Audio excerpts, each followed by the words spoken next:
हे हमारे अद्वैत पिता परमेश्वर, हे हमारे उद्धारकर्ता प्रभु यीशु मसीह और हे पवित्र आत्मा, आज की आराधना में हम आपका स्वागत करते हैं और आपकी उपस्थिति के लिए हम आपको हृदय की गहराइयों से धन्यवाद देते हैं। भजनकार लिखते हैं, यहोवा का धन्यवाद करना भला है।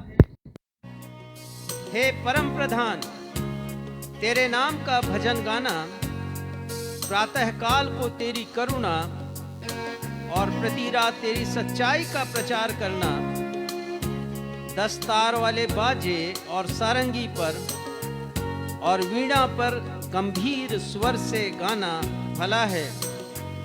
क्योंकि हे यहोवा, तूने मुझको अपने काम से आनंदित किया है और मैं तेरे हाथों के कामों के कारण जय जयकार करूंगा। जी हाँ भाइयों और बहनों, आज का दिन परमेश्वर की आराधना, स्तुति और भक्ति का दिन है। तो क्यों ना हम अपने पिता परमेश्वर को, अपने उद्धारकर्ता प्रभु यीशु मसीह को और शांतिदायक पवित्र आत्मा को उचित आदर और सम्मान दें, यह गीत गाकर।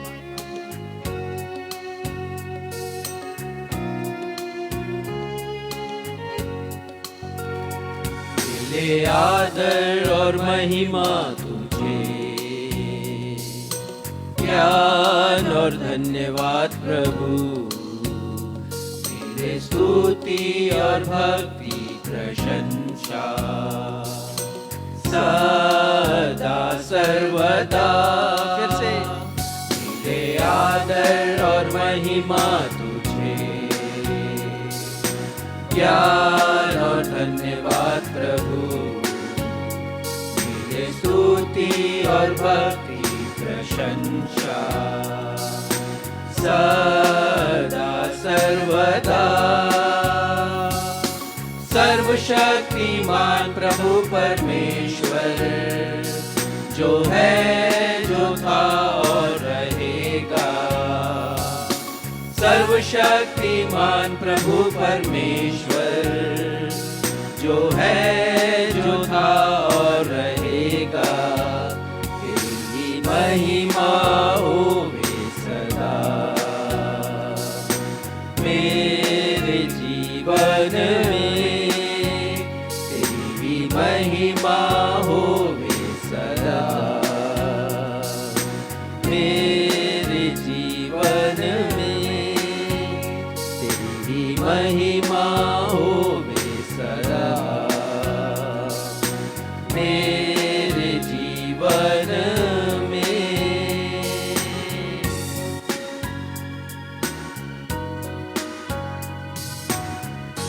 नवजीवन इवेंजलिकल चर्च की 151वीं ऑनलाइन एवं ऑफलाइन आराधना में मैं क्षितिज मसीह आप समस्त प्रभु भक्तों का अपने उद्धारकर्ता प्रभु यीशु मसीह के अतुलनीय एवं अद्वितीय नाम में स्वागत करता हूं एवं आप सबों को जय यीशु, यीशु सहाय, शालोम, जय मसीह की और प्रेज द लॉर्ड कहता हूं। Praise the Lord. प्रिय भाइयों और बहनों, हम पुराने नियम में बार बार पढ़ते हैं कि इजरायली लोगों ने अपने सृष्टिकर्ता परमेश्वर का अनेक बार अपमान किया और परमेश्वर पिता को या परमेश्वर के संदेशवाहक भविष्यवक्ताओं को और परमेश्वर पिता के वचनों को तुच्छ जाना। बाबुल की बंधुआई में जाने से पहले उन्होंने परमेश्वर से विश्वासघात किया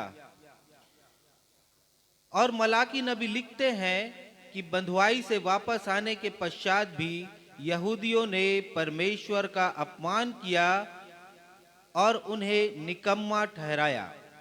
मलाकी नबी ने यहूदी लोगों की आत्मिक गिरावट होने की 7 खामियों का बड़ी खूबसूरती से चित्रण किया है। हमारे पास्टर साहब ने पिछले रविवार को यहूदियों के आत्मिक जीवन की गिरावट का वर्णन करते हुए हमारे स्वयं के आत्मिक गिरावट के प्रथम कारण पर प्रकाश डाला था। आज वे हमारी मसीही जीवन की एक और आत्मिक गिरावट के कारण पर आपका ध्यान आकर्षित करेंगे, अतः कृपया संदेश को अवश्य सुनिएगा। आइए इस समय हम सब मिलकर एक गीत गाएं। बड़ा ही लोकप्रिय गीत है जो हमें ऊर्जा से भर देता है। आवाज उठाएंगे, हम साज बजाएंगे, है यीशु महान अपना यह गीत सुनाएंगे। हम सब मिलकर एक स्वर में परमेश्वर पिता को महिमा दें और ऊंचे स्वर से इस गीत को गाएं।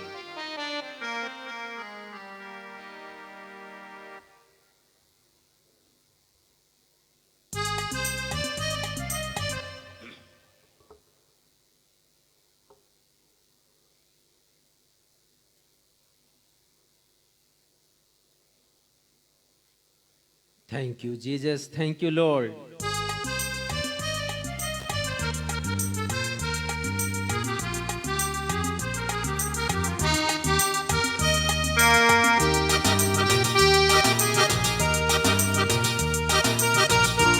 हम सब एक स्वर में इस गीत को गाएंगे, हम साथ बजाएंगे, है यीशु महान अपना यह गीत सुनाएंगे। आवाज उठाएंगे, हम साथ बजाएंगे, है यीशु महान अपना यह गीत सुनाएंगे। आवाज उठाएंगे,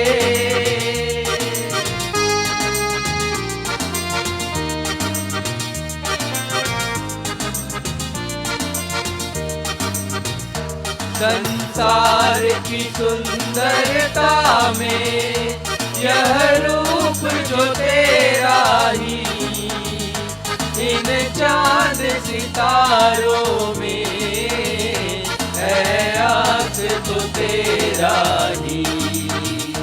संसार की सुंदरता में यह रूप जो तेरा ही, इन चांद सितारों में है आस जो तेरा ही। महिमा की तेरी बातें हम सबको बताएंगे, है यीशु महान अपना यह गीत सुनाएंगे। आवाज उठाएंगे,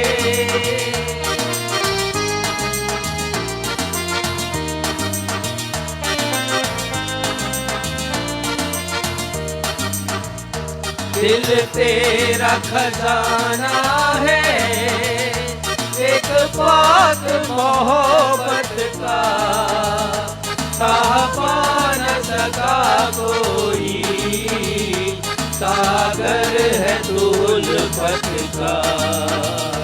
दिल तेरा खजाना है, एक पाक मोहब्बत का, कहा पा न सका कोई, सागर है उल्फत का। तेरी मोहब्बत से दिल अपना सजाएंगे, है यीशु महान अपना यह गीत सुनाएंगे। आवाज उठाएंगे,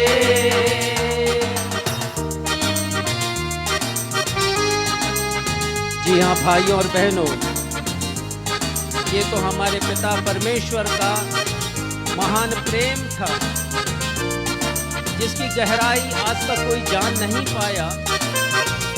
और उन्होंने ही जब हमें पाप के सागर में देखा तो स्वयं मनुष्य बनकर आ गए प्रभु यीशु मसीह के रूप में, ताकि हमें मुक्ति दे सके, हमें बचा सके। तो ऐसे परमेश्वर को हम अपने जीवन में हमेशा आदर, महिमा, प्रशंसा और भक्ति प्रदान करें।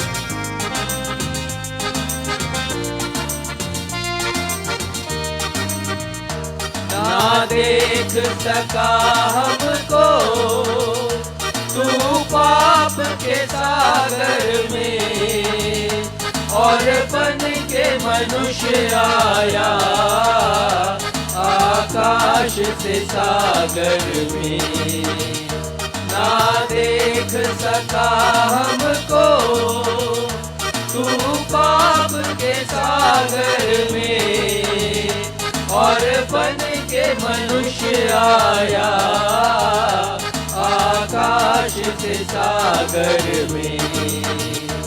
मुक्ति का तू दाता है, दुनिया को बताएंगे, है यीशु महान खुदा, यही सुनाएंगे।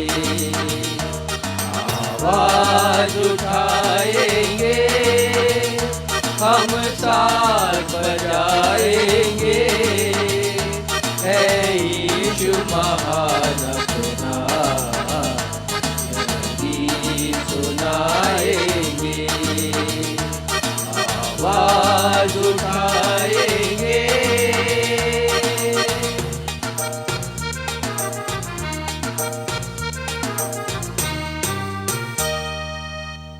हम अपने अपने स्थानों पर इसी तरह आदर पूर्वक खड़े रहते हुए उत्तरवादी पाठ के लिए पवित्र शास्त्र में से निकाल लेंगे भजन संहिता, उसका अध्याय 121 एवं 130, इन दोनों 123 इन दोनों अध्यायों को हम उत्तरवादी की रीति से पढ़ लेंगे। भजन संहिता अध्याय 121 एवं 123।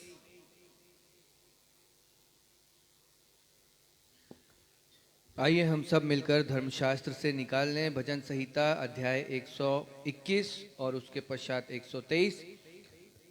बुक ऑफ साम चैप्टर 121 एंड चैप्टर 123। और जैसा कि हमारा दस्तूर रहा है, हम इन दोनों अध्यायों को उत्तरवादी की रीति से पढ़ लेंगे। भजन संहिता 121 और भजन संहिता 123। मैं अपनी आंखें पर्वतों की ओर लगाऊंगा, मुझे सहायता कहाँ से मिलेगी? मुझे सहायता यहोवा की ओर से मिलती है, जो आकाश और पृथ्वी का करता है। वह तेरे पांव को टलने न देगा, तेरा रक्षक कभी ना ऊंघेगा। सुन, इस्राएल का रक्षक ना ऊंघेगा और ना सोएगा। यहोवा तेरा रक्षक है, यहोवा तेरी दाहिनी ओर तेरी आड़ है। ना तो दिन को धूप से और न रात को चांदनी से तेरी कुछ हानि होगी। यहोवा सारी विपत्ति से तेरी रक्षा करेगा, वह तेरे प्राण की रक्षा करेगा। यहोवा तेरे आने जाने में तेरी रक्षा अब से लेकर सदा तक करता रहेगा। हे स्वर्ग में विराजमान, मैं अपनी आंखें तेरी ओर लगाता हूँ। देख, जैसे दासों की आंखें अपने स्वामियों के हाथ की ओर, और जैसे दासियों की आंखें अपनी स्वामिनी के हाथ की ओर लगी रहती हैं, वैसे ही हमारी आंखें हमारे परमेश्वर यहोवा की ओर उस समय तक लगी रहेंगी जब तक वो हम पर अनुग्रह ना करे। हम पर अनुग्रह कर, हे यहोवा, हम पर अनुग्रह कर, क्योंकि हम अपमान से बहुत ही भर गए हैं। हमारा जीव सुखी लोगों के ठट्ठों से और अहंकारियों के अपमान से बहुत ही भर गया है।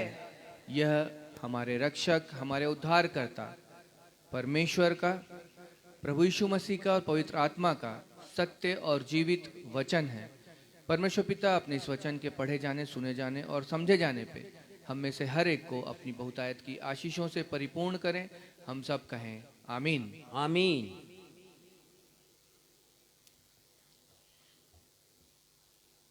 अब हमारे पास्टर साहब आप सभी को कलीसियाई सूचनाओं से अवगत कराएंगे। सूचनाओं के पश्चात वे हम सभी के लिए मध्यस्थता की प्रार्थना भी करेंगे। यदि आप लोगों के पास कोई प्रार्थना अनुरोध हो या बीते दिनों आपके जीवन में आपने आशीषों को ग्रहण करते हुए कोई गवाही के स्वरूप में आप उसे हमारे साथ साझा करना चाहते हो, तो कृपया फेसबुक के कमेंट बॉक्स में लिखकर हमें भेज दीजिए। हम आप सभी के लिए प्रार्थना करेंगे।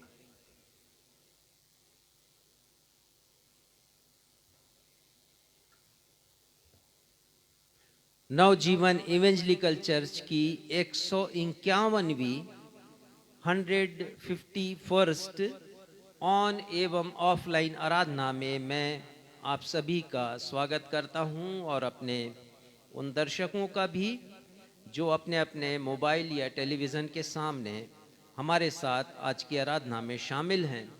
और आप सभी को मैं प्रेज द लॉर्ड कहता हूं। Praise the Lord.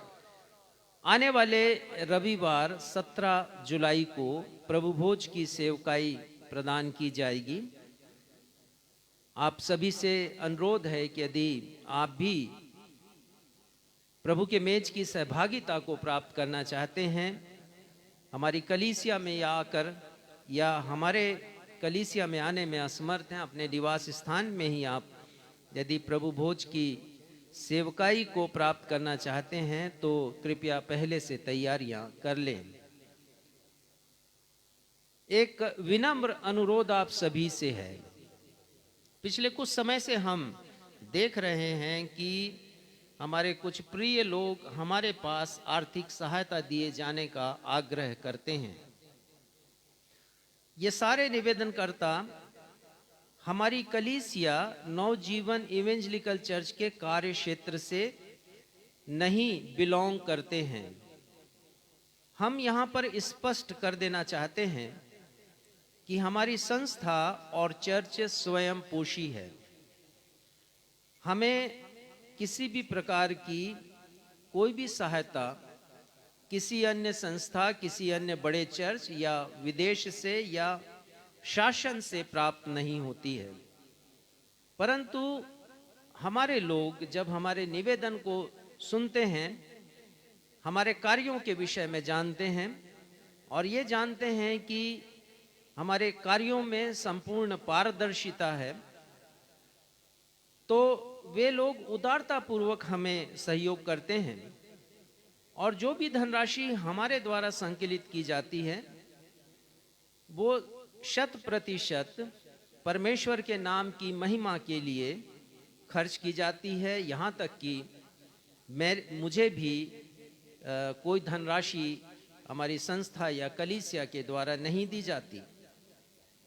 हम केवल और केवल ये ध्यान रखिए, आप सब लोग जो हमसे निवेदन करते हैं आर्थिक सहायता पाने के लिए, हम केवल और केवल कुष्ठ पीड़ितों, दिव्यांगों, लाचारों की सहायता करते हैं और वह भी अपने कार्य क्षेत्र के भीतर। इसके अतिरिक्त हमारी सहायता केवल नवजीवन इवेंजलिकल कलीसिया तक ही सीमित है। तो आप सभी को इस सूचना के माध्यम से हम निवेदन करते हैं, आप सभी से निवेदन करते हैं कि आप हमसे किसी भी प्रकार के आर्थिक सहयोग को प्राप्त करने का निवेदन नहीं करें। धन्यवाद। प्रार्थना अनुरोध इस प्रकार से है। हम प्रार्थना करते हैं परमेश्वर पिता से बहन धनेश्वरी शतरंज के लिए, वो अस्पताल में भर्ती हैं। हम प्रार्थना करते हैं अपने भाई संजय सिंह के लिए जो अपोलो अस्पताल में मेनिंजाइटिस बीमारी के कारण भर्ती हैं, आईसीयू में हैं। हम परमेश्वर पिता से उनके पूर्ण स्वास्थ्य लाभ के लिए प्रार्थना करते हैं। हम प्रार्थना करते हैं मिसेस सुभाषिनी रॉड्रिक के लिए, उनकी आंखों का ऑपरेशन होने वाला है। कुछ आर्थिक समस्याएं हैं, पारिवारिक समस्या भी है। हम इन दोनों समस्या के निदान के लिए परमेश्वर पिता से प्रार्थना करते हैं। और प्रार्थना करते हैं कि हमारी उस बहन का ऑपरेशन होने पाए, आंखों का ऑपरेशन, जिससे उन्हें जो देखने की समस्या है, क्षमा करें, नहीं देखने की जो समस्या है, वो समस्या दूर हो सके। नवजीवन इवेंजलिकल चर्च की नई शाखा पास्टर गौतम भास्कर के नेतृत्व में ग्राम कोहका में प्रारंभ की जा रही है। परमेश्वर पिता से हम वहाँ की नियमित आराधना के लिए प्रार्थना करते हैं। प्रार्थना करते हैं डब्लू भैया के लिए, वो चमड़े का व्यापार करते हैं। परमेश्वर पिता से उनके व्यवसाय और आत्मिक जीवन में प्रगति के लिए हम प्रार्थना करते हैं। प्रार्थना करते हैं पास्टर गौतम के परिवारजनों के लिए, उनकी पत्नी एस्तर और बेटे सैमसन के लिए, जो इन दिनों मौसमी बीमारी से पीड़ित हैं, सर्दी खांसी बुखार से। परमेश्वर पिता उन्हें चंगाई दे ताकि वे अपने दिन प्रतिदिन के कार्यों को अच्छे से कर सकें। धन्यवाद के विषय इस प्रकार हैं। हम धन्यवाद देते हैं 10 वर्षीय बेटी स्नेहा के लिए। अति ज्वर से वो अपने बिस्तर पर पड़ी थी और उनकी मम्मी ने मुझे फ़ोन किया और हमने प्रार्थना की अपनी उस बेटी के लिए। और दूसरे दिन उसकी मम्मी ने बताया कि परमेश्वर पिता ने उसे चंगाई दी है। हम परमेश्वर पिता को उनके इस आश्चर्य कर्म के लिए धन्यवाद देते हैं। सेवा कार्यों के लिए हमें धन्यवादी भेंटें प्राप्त हुई हैं। धन्यवाद देते हैं मिसेस डोरिस चांदू को, जो रहने वाले चांपा के हैं, परंतु वर्तमान समय में वो बरहरपाली ब्रजराज नगर उड़ीसा में रहते हैं। हम उनके आर्थिक सहयोग के लिए उन्हें धन्यवाद देते हैं।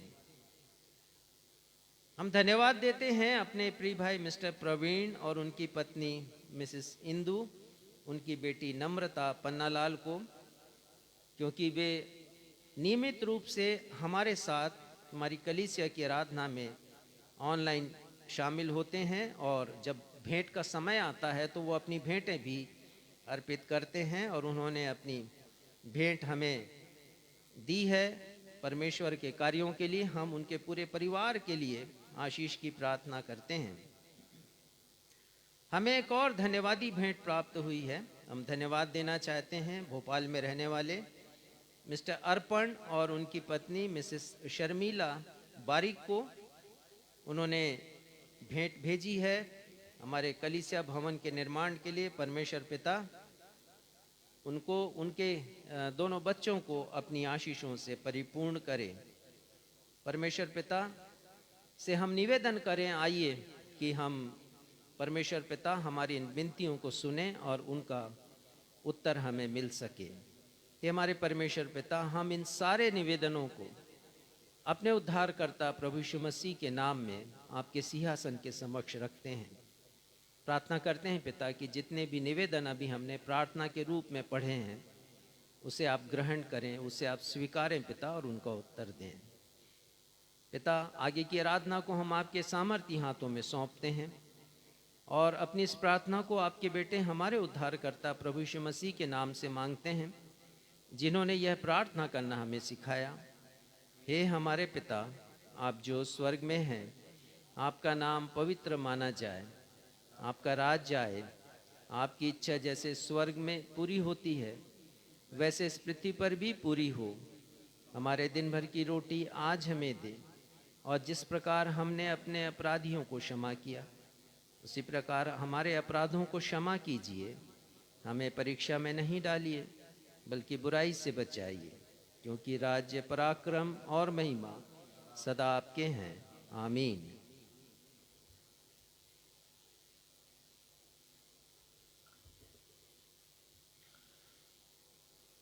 अब हम सबों को अवसर होगा जब हम परमेश्वर पिता द्वारा प्रदत्त आशीषों के लिए परमेश्वर पिता को धन्यवाद देते हुए अपनी अपनी भेंटों एवं धन्यवादी भेंटों को परमेश्वर पिता के राज्य की बढ़ती एवं कलीसिया द्वारा किए जा रहे सेवा कार्यों के लिए अर्पित कर सकेंगे। यदि हमारी ऑनलाइन दर्शक भी अपनी भेंटों को अर्पित करना चाहें तो आपका स्वागत है। कृपया हमारे पास्टर साहब से उनके मोबाइल क्रमांक 9422527003 9422527003 पर संपर्क कर सकते हैं। आइए इस समय हम सब एक गीत गाएं और गीत के शब्द हैं, क्या दे सकता हूँ क्या ला सकता हूँ, कहता तुझे बस शुक्रिया।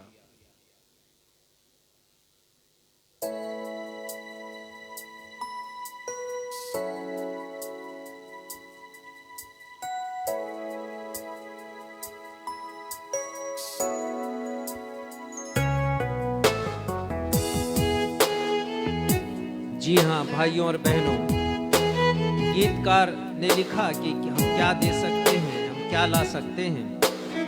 राजा दाऊद ने भी यही कहा कि मैं क्या दे सकता हूँ प्रभु यहोवा आपको, जो कुछ है संसार में सब आपका ही है।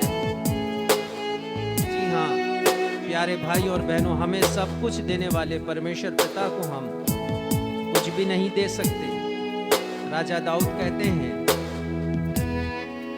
कि टूटा हुआ मन परमेश्वर के योग्य बलिदान है। परमेश्वर टूटे और पिसे हुए मन को तुच्छ नहीं जानता। अब ये समय है कि हम अपने भेंटों के साथ अपने आप को भी परमेश्वर पिता को अर्पित करें। यह गीत गाकर क्या दे सकता हूँ क्या ला सकता हूँ, कहता तुझे बस शुक्रिया। क्या दे सकता हूँ क्या ला सकता हूँ, क्या दे सकता हूँ क्या ला सकता हूँ, कहता तुझे बस शुक्रिया।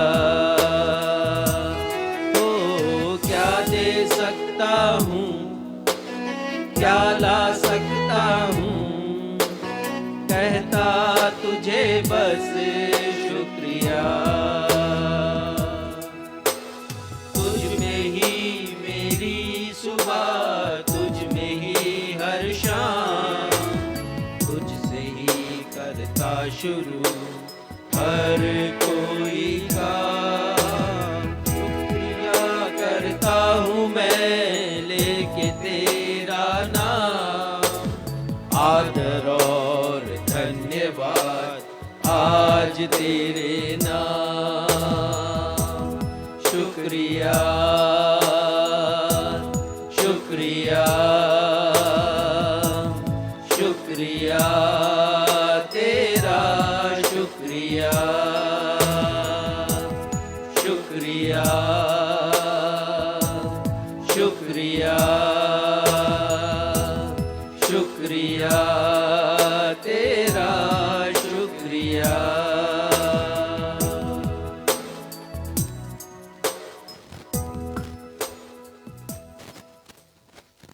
आइए इन भेंटों को हम प्रभु परमेश्वर के चरणों में अर्पित करेंगे। हम प्रार्थना में जाएंगे।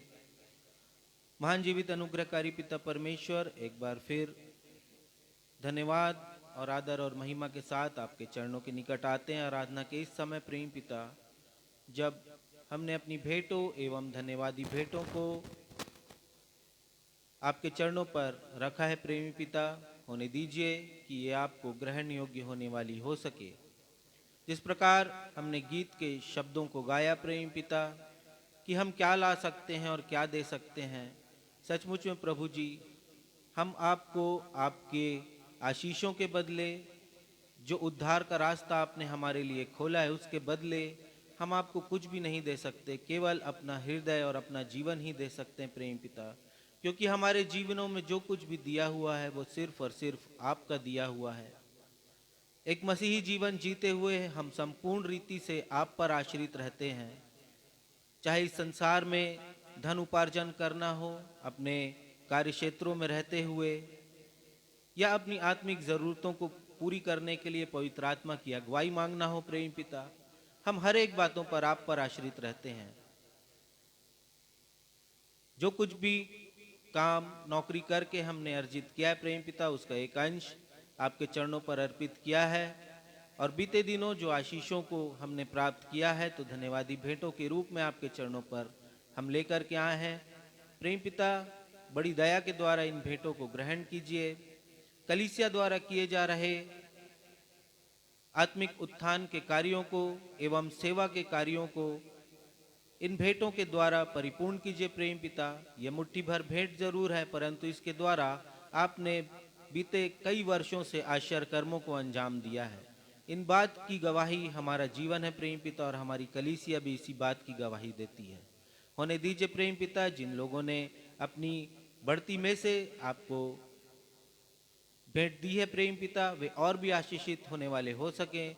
जिन लोगों ने अपनी घटती में से दिया है प्रेम पिता, आप उनके जीवनों की समस्याओं को, उनके कारणों को जानते हैं। हम उनके लिए भी आशीष की कामना करते हुए इस विनती को आपसे मांगते हैं प्रेम पिता। आगे की आराधना में आपकी अगुवाई चाहते हैं और इस विनती को अपने उद्धारकर्ता हमारे मुक्तिदाता प्रभु यीशु मसीह के मधुर और मीठे नाम से मांग लेते हैं, आमीन। पवित्र शास्त्र बाइबल से पाठों का पठन किया जाएगा।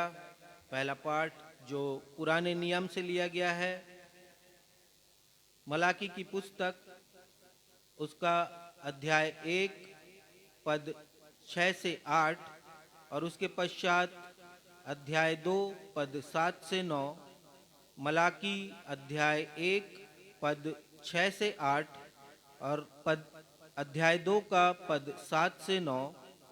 दूसरा, इसे पढ़ने में अगुवाई बहन आकांक्षा मसीह करेंगी। दूसरा पाठ जो लिया गया है नए नियम से, रोमियो अध्याय 12 पद 1 और 2, रोमियो अध्याय 12 पद 1 और 2, इसे पढ़ने में अगुवाई करेंगी श्रीमती बीना मसीह।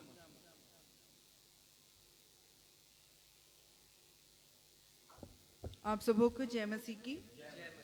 मैं आप लोगों के सामने पढ़ लूंगी मलाकी अध्याय 1 पद 6 से लेकर 8 तक और उसके पश्चात अध्याय 2 पद 7 से लेकर 9 तक।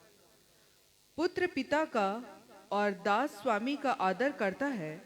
यदि मैं पिता हूँ तो मेरा आदर कहाँ है, और यदि मैं स्वामी हूँ तो मेरा भय मानना कहाँ। सेनाओं का यहोवा, तुम याजकों से भी जो मेरे नाम का अपमान करते हो यही बात पूछता है। परंतु तुम पूछते हो, हमने किस बात में तेरे नाम का अपमान किया है? तुम मेरी वेदी पर अशुद्ध भोजन चढ़ाते हो, तो भी तुम पूछते हो, हम किस बात में तुझे अशुद्ध ठहराते हैं? इस बात में भी कि तुम कहते हो, यहोवा की मेज तुच्छ है। जब तुम अंधे पशु को बलि करने के लिए समीप ले आते हो तो क्या यह बुरा नहीं? जब तुम लंगड़े या रोगी पशु को ले आते हो तो क्या यह बुरा नहीं? अपने हाकिम के पास ऐसी भेंट ले जाओ, क्या वह तुमसे प्रसन्न होगा या तुम पर अनुग्रह करेगा? सेनाओं के यहोवा का यही वचन है। अध्याय 2 पद 7 से लेकर 9 तक। क्योंकि याजक को चाहिए कि वह अपने होठों से ज्ञान की रक्षा करे और लोग उसके मुंह से व्यवस्था पूछे, क्योंकि वह सेनाओं के यहोवा का दूत है। परंतु तुम लोग धर्म के मार्ग से ही हट गए हो। तुम बहुत के लिए व्यवस्था के विषय में ठोकर का कारण हुए। तुमने लेवी की वाचा को तोड़ दिया है। सेनाओं के यहोवा का यही वचन है। इसलिए मैंने भी तुमको सब लोगों के सामने तुच्छ और नीचा कर दिया है, क्योंकि तुम मेरे मार्गों पर नहीं चलते, वरन व्यवस्था देने में मुंह देखा विचार करते हो। परमेश्वर अपने पढ़े हुए वचन पर आशीष दे। हम सब कहे आमीन।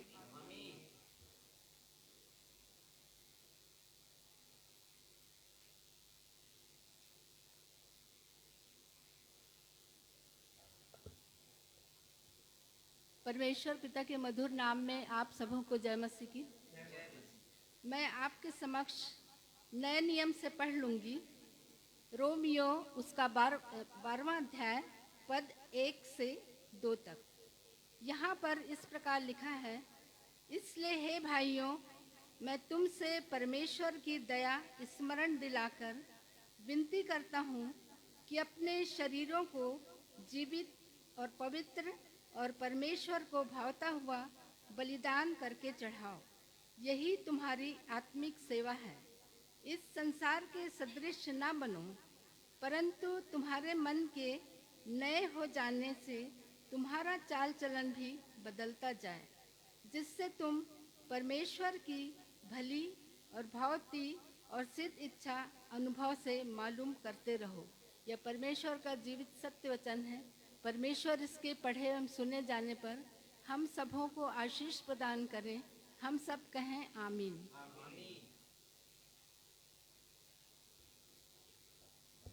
सुसमाचार पाठ के आदर में हम सभी अपने अपने स्थानों पर खड़े हो जाएंगे। आज का सुसमाचार का पाठ जो लिया गया है लूका रचित सुसमाचार अध्याय 16 पद 13 से 15। लूका रचित सुसमाचार अध्याय 16 पद 13 से 15 और इसे पढ़ने में अगुवाई हमारी कलीसिया के पासबान रेवरेंड राजेश मसीह करेंगे।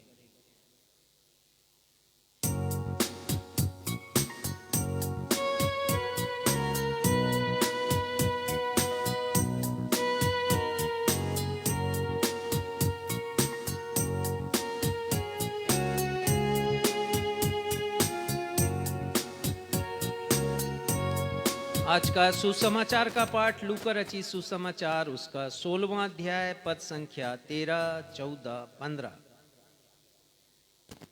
यहाँ इस प्रकार लिखा है, प्रभु यीशु मसीह कहते हैं, कोई दास दो स्वामियों की सेवा नहीं कर सकता, क्योंकि वह तो एक से बैर और दूसरे से प्रेम रखेगा, या एक से मिला रहेगा और दूसरे को तुच्छ जानेगा। तुम परमेश्वर और धन दोनों की सेवा नहीं कर सकते।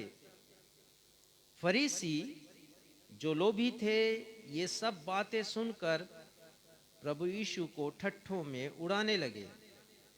यीशु ने उनसे कहा, तुम तो मनुष्यों के सामने अपने आप को धर्मी ठहराते हो, परंतु परमेश्वर तुम्हारे मन को जानता है, क्योंकि जो वस्तु मनुष्यों की दृष्टि में महान है वह परमेश्वर के निकट घृणित है।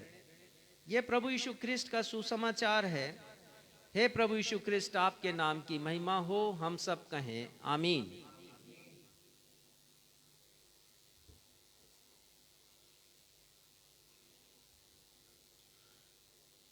आइए अब हम अपने अपने पवित्र शास्त्र को खोलें और परमेश्वर पिता के अभिषिक्त दास रेवरेंड राजेश मसीह से परमेश्वर पिता के जीवित कलाम की व्याख्या को सुने। आज हमारे मनन चिंतन का विषय मलाकी नबी की किताब है और विषय है हमारे आत्मिक जीवन में गिरावट की 7 खामियां या वजहें, भाग 2, 7 causes of our spiritual depreciation, part 2। परंतु इससे पहले कि हम संदेश को सुने, आइए संदेश से ताल्लुक रखता हुआ एवं परमेश्वर पिता की महानता को दर्शाता हुआ यह गीत गाएं, बिन तेरे मैं कुछ भी नहीं, यहोवा मुझे तेरी जरूरत है। आप में से बहुतों के लिए यह गीत नया होगा, आप इसे हमारे साथ गाकर सीख भी सकते हैं।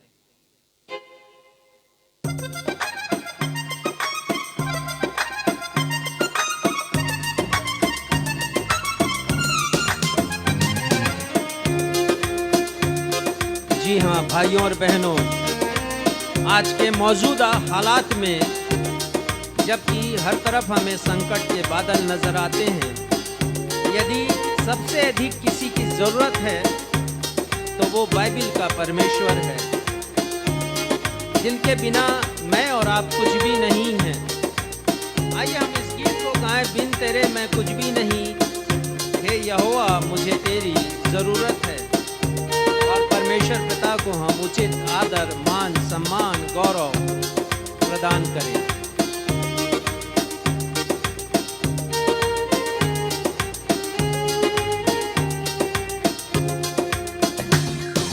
बिन तेरे मैं कुछ भी नहीं, बिन तेरे मैं कुछ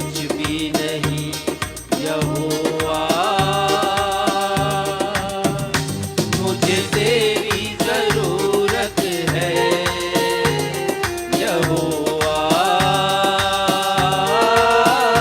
मुझे तेरी जरूरत है। प्यार तू करता इतना, प्यार तू करता इतना, अपने हाथों पे खोदी मेरी सूरत है। यहोवा मुझे तेरी जरूरत है। यहोवा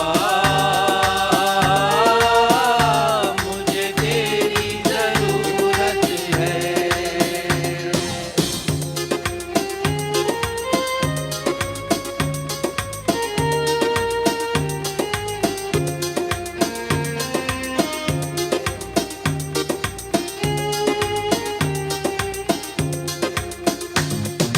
तू मेरे चेहरे की रौनक और है मेरी कुव्वत। तू मेरे चेहरे की रौनक और है मेरी कुव्वत।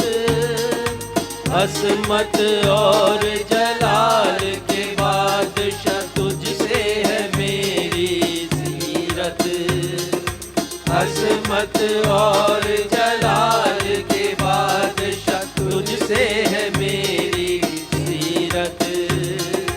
तेरे बिना ये जिंदगी है मेरी, तेरे बिना ये जिंदगी मेरी बेरौनक बेसूरत है। यहोवा मुझे तेरी जरूरत है। यहोवा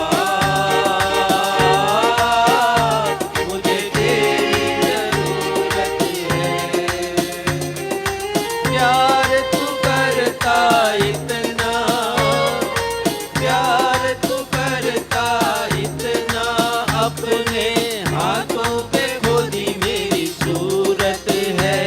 यहोवा मुझे तेरी जरूरत है।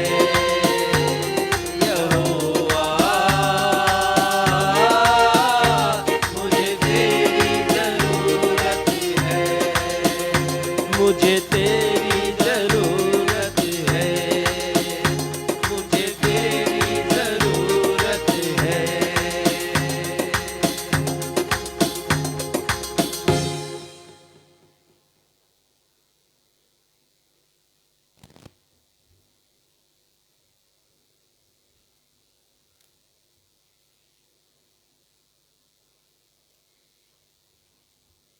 आज का विषय है हमारे आत्मिक जीवन में गिरावट की 7 खामियां,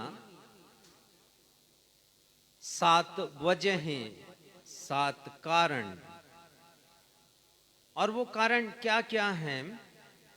मलाकी नबी ने अपनी छोटी सी किताब, जिसमें केवल 4 अध्याय हैं, बड़ी खूबसूरती से उसका वर्णन किया है। इस विषय के अंतर्गत पिछले रविवार हमने अनेक बातों पर गौर किया, क्योंकि आज हम उसी विषय पर अध्ययन कर रहे हैं। आज हमारे विषय का ये दूसरा भाग है, second part, the 7 causes of spiritual depreciation in our lives. हमारे आत्मिक जीवन में आत्मिक गिरावट की 7 खामियां, 7 वजहें क्या क्या हो सकती हैं। मैं पिछले रविवार को जो कुछ हमने अध्ययन किया उसका सार संक्षेप बताना चाहूँगा, ताकि आज वे सारे लोग जो पिछला अध्ययन नहीं सुन पाए थे उनके सामने आज के विषय की तस्वीर स्पष्ट हो सके, और जो सुन चुके हैं वे अपनी स्मृतियों को तरोताज़ा कर सकें। हमने सीखा था कि एक मसीही के जीवन में आत्मिकता निरंतर बढ़ती रहती है। मसीही जीवन में आत्मिकता में उत्तरोत्तर विकास होता रहता है या प्रगति होती रहती है, क्योंकि परमेश्वर के वचन में हम पढ़ते हैं कि फलवंत होना एक मसीही जीवन की पहचान है। यदि कोई मसीही आज 30 गुना फल ला रहा है तो कल उसे 60 गुना फलवंत होना है और आगे 100 गुना उसे फलों से लदना है, आत्मिक फलों से लदना है। लेकिन शैतान कभी नहीं चाहता कि एक मसीही का जीवन फलवंत बने, इसलिए वह हर एक मसीही के मार्ग में रोड़े खड़ा करता है। इस लक्ष्य को पाने शैतान एक मसीही का ध्यान आत्मिकता से हटाकर सांसारिकता की ओर ले जाता है। शैतान कभी नहीं चाहता कि कोई मसीही जिसने प्रभु यीशु मसीह को ग्रहण किया है, मुक्तिदाता स्वीकार किया है, तो वो आत्मिकता में उत्तरोत्तर निरंतर अग्रसर होता चला जाए। इसलिए वो उसका फोकस, उसका ध्यान सांसारिकता की ओर केंद्रित करता है। लेकिन अफसोस की बात यह है कि बहुत से मसीही या तो आत्मिक बाधाओं को देखकर जहां के तहां खड़े रह जाते हैं। इसका मतलब आत्मिक जीवन उनका केवल स्थिर ही होता, उसी में ही वो संतोष प्रकट करते हैं कि जितना आत्मिक जीवन है उतना ही हमारे लिए पर्याप्त है। या फिर बहुत से मसीही अपने आत्मिक जीवन में फिसल जाते हैं, बैकस्लाइड हो जाते हैं और फिर से पुराने जीवन में लौट जाते हैं। और इस प्रकार एक मसीही के आत्मिक जीवन में गिरावट आ जाती है या आत्मिक गुणों का या आत्मिक फलों का अवमूल्यन उसके जीवन में प्रकट होता है। मैंने अपने विषय को समझाने के लिए या मनन करने के लिए रखते समय जिन 2 अंग्रेजी भाषा के शब्दों का प्रयोग किया है वो है स्पिरिचुअल डेप्रिसिएशन। इन 2 शब्दों को लेकर एक मसीही के जीवन में जो आत्मिक गिरावट या अवमूल्यन होता है उसके लिए एक परिभाषा निकल कर आती है और वो परिभाषा है a reduction in the value of spirituality with the passage of time because of paying more attention to the worldly things rather than God। परमेश्वर की अपेक्षा सांसारिक बातों को अधिक महत्व देने के कारण शनह शनह, संस्कृत भाषा का शब्द मैंने उपयोग किया था पिछले सप्ताह भी, पिछले रविवार को। शनह शनह अर्थात आहिस्ता आहिस्ता, धीमे धीमे आत्मिक मूल्यों या गुणों में गिरावट होना या उनका अवमूल्यन हो जाना। तो ये जो आत्मिक फल है मसीही के जीवन में एकदम से कम नहीं होते हैं। शैतान भी बड़ा चालाक है, धीरे धीरे धीरे धीरे उन गुणों को वो कम करता जाता है। जैसा मैंने पहले बताया, मसीही जीवन आत्मिक फलों या गुणों में निरंतर अग्रसर होने वाला जीवन है। रुकने, ठहरने वाला या पीछे की ओर लौटने वाला जीवन नहीं है। हम एक कोरस गाते हैं और अभी आपके सामने गाएंगे भी, I have decided to follow Jesus.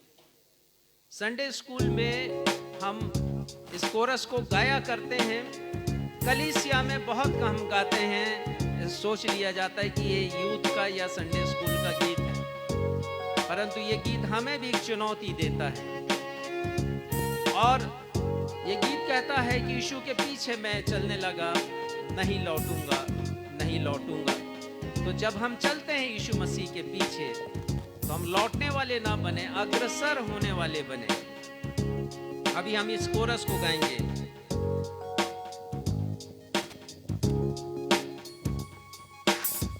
I have decided to follow Jesus. I have decided to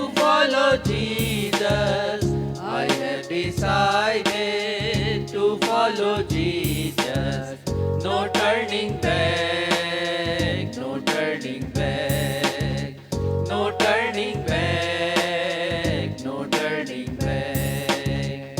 यीशु के पीछे मैं चलने लगा, यीशु के पीछे मैं चलने लगा, यीशु के पीछे मैं चलने लगा। न लौटूंगा, न लौटूंगा, न लौटूंगा, न लौटूंगा। बहुत प्यारा ये गीत है और गीत की एक पंक्ति मुझे बहुत अच्छी लगती है और उस पंक्ति में लिखा है, the cross before me, the world behind me. मेरे सामने क्रूस है और संसार मेरे पीछे है और मैं क्रूस का अनुयायी हूं। मैं क्रूस को देखकर उसको लक्ष्य बनाकर मैं उसके पीछे पीछे चल रहा हूं। लेकिन बहुधा ऐसा होता नहीं है। बहुत बार ऐसा होता है। मैं इस गीत की पंक्तियों को पलटकर आपको बतलाता हूं कि सच्चाई क्या है। The world before me and cross behind me. जब इस यात्रा में हम आगे बढ़ते हैं, मसीही जीवन की आत्मिक यात्रा में, तो बहुत बार शैतान हमें अपने शिकंजे में फंसा लेता है और उस समय ये क्रूस पीछे चला जाता है, संसार आगे हो जाता है। हम क्रूस के लिए नहीं समर्पित होते उतना अधिक जितना हम संसार के लिए समर्पित हो जाते हैं। इब्रानी 12:1-2 पिछले रविवार हमने पढ़ा था, आज भी हम पढ़ेंगे। इसका उल्लेख करना मुझे बड़ा अच्छा लग रहा है कि शैतान कितनी अड़चनें डालता है हमारी इस यात्रा में। पढ़िएगा इब्रानी 12 अध्याय 1 और 2 पद। इस कारण कि गवाहों का ऐसा बड़ा बादल हमको घेरे हुए हैं, तो आओ हर एक रोकने वाली वस्तु और उलझाने वाले पाप को दूर करके। जी हाँ, हमें हर एक रोकने वाली वस्तु और उलझाने वाले पाप को दूर करना है। इस आत्मिक यात्रा में, इस आत्मिक यात्रा में बहुत से रोड़े हैं, बहुत सी बाधाएं हैं, हर्डल्स हैं जो शैतान लेकर आता है। लेकिन निश्चय हमारा ये है, I have decided to follow Jesus. मैंने निर्णय लिया है, मैंने संकल्प लिया है कि मैं यीशु के पीछे चलूंगा। तो जो लेखक हैं इब्रानी की किताब के, वो कह रहे हैं कि हमें हर एक ऐसी अड़चनों को दूर करना है। और उसके बाद पढ़िए, वह दौड़ जिसे हमें दौड़ना है धीरज से दौड़े। हाँ, तो मसीही जीवन एक दौड़ है, मसीही जीवन एक यात्रा है। और जब हम इस यात्रा में आगे बढ़ते हैं, आत्मिकता की यात्रा में, तो हमें हर एक उन बाधाओं को दूर करना है। और आगे पढ़िएगा, और विश्वास के कर्ता और सिद्ध करने वाले यीशु की ओर ताकते रहें। वही बात है जो मैं आपसे अभी कह रहा था कि लक्ष्य हमारा क्रूस हो, लक्ष्य हमारा प्रभु यीशु मसीह हो। क्योंकि यीशु मसीह ने कहा है कि मेरे पीछे चलो, मेरे अनुयायी बनो, मेरा अनुसरण करो। प्रभु यीशु मसीह ने कहा कि कोई अपने आप का इंकार करे, मेरे पीछे हो ले। तो प्रभु यीशु मसीह का अनुसरण हमें करना, ये हमारा ध्येय होना चाहिए, ये हमारे आत्मिक जीवन का उद्देश्य होना चाहिए। और इसीलिए हमें पीछे नहीं पलटना है। प्रभु यीशु मसीह ने कहा लूका 9 उसके 62 वर्ष में 62 पद में, जो हल पर हाथ रखकर पीछे की ओर देखता है वो परमेश्वर के राज्य की योग्य नहीं। अर्थात यदि डिसाइड किया है, निर्णय लिया है कि यीशु मसीह के क्रूस के पीछे चलना है, तो चलना है, चाहे कितनी भी अड़चनें, बाधाएं, परेशानियां, समस्याएं, चिंताएं क्यों ना आए, चलना है तो चलना है। और यदि नहीं चलेंगे, हम हल पर हाथ रखकर निर्णय लेकर पीछे देखेंगे, पीछे की जिंदगी में देखेंगे, सांसारिकता में यदि हम रहेंगे, सांसारिकता को आगे कर देंगे, रिप्लेस करेंगे उसे क्रूस से, तो प्रभु यीशु मसीह कहते हैं वो स्वर्ग के राज्य में कभी दाखिल नहीं हो सकता। परमेश्वर के राज्य में हम कभी प्रवेश कर ही नहीं पाएंगे। तो यदि आपने अपना लक्ष्य बनाया है कि मृत्यु के बाद आपको परमेश्वर के राज्य में जाना है, तो आपको प्रभु यीशु मसीह का अनुसरण करना पड़ेगा। मलाकी नबी के समय भी यहूदी लोगों के जीवन में उनके आत्मिक जीवन में गिरावट आ गई, और जब ऐसा हुआ तो परमेश्वर पिता ने मलाकी नबी के द्वारा अपनी प्रजा के आत्मिक जीवन की 7 खामियों के विषय में बताया। ये बाइबल का परमेश्वर बड़ा अद्भुत परमेश्वर है। हमें हमारे हालात पर वो नहीं छोड़ देते। ठीक है, सांसारिकता को हमने रख लिया सामने और क्रूस को पीछे रख लिया, तो भी परमेश्वर हमें चेतावनी देते हैं। जैसे यहूदी लोगों को उन्होंने मलाकी नबी के द्वारा सचेत किया। एक पद निकालिएगा, और ये पद मेरे लिए बड़ा सहायक है। मैं उम्मीद करता हूं कि आपके लिए भी सहायता ये पद करेगा। यशायाह 30 उसका 21 पद, 21 पद, यशायाह 30वां अध्याय उसका 21 वर्ष पढ़िएगा। जब कभी तुम दाहिनी या बाई ओर मुड़ने लगो, तब तुम्हारे पीछे से यह वचन तुम्हारे कानों में पड़ेगा, मार्ग यही है, इसी पर चलो। देखिए कितना अच्छा परमेश्वर का प्रबंध। और यीशु मसीह ने तो हमारे इस युग के लोगों को अपना पवित्र आत्मा दिया है, और ये पवित्र आत्मा सचेत करता मन में। जैसे ही हम मुड़ने लगते हैं प्रभु यीशु मसीह की राह से, लिखा है तुम दाएं या बाएं मुड़ने लगो, तब तुम्हारे पीछे से यह वचन तुम्हारे कानों में पड़ेगा, मार्ग यही है, मार्ग यही है बेटा, इसी पर चलो। मार्ग यही है बेटी, इसी पर चलो। तो ये बाइबल का परमेश्वर बड़ा अद्भुत परमेश्वर हमें हमारे हालात पर छोड़ते नहीं है, हमें पवित्र आत्मा के द्वारा सचेत करते हैं। उस समय तो नबियों के द्वारा उन्होंने बातचीत की, और आज पवित्र आत्मा के माध्यम से वो मुझसे और आपसे बातचीत करते हैं जब हम अपने मार्ग को छोड़ देते हैं। जॉन बनियन ने एक किताब लिखी, मैं अनेक बार उल्लेख करता हूं, और उन्होंने किताब लिखी, उसका नाम हिंदी में मसीही मुसाफिर है और अंग्रेजी में पिलग्रिम्स प्रोग्रेस करके वो किताब है। और कहा जाता है कि बाइबल के बाद बाइबल सबसे अधिक सर्वाधिक बिकने वाली किताब है पूरे विश्व में आज भी। और ये कहा जाता है कि जॉन बनियन की लिखी वो किताब पिलग्रिम्स प्रोग्रेस, हिंदी में मसीही मुसाफिर, दूसरे सबसे अधिक बिकने वाली किताबों में वो शुमार है।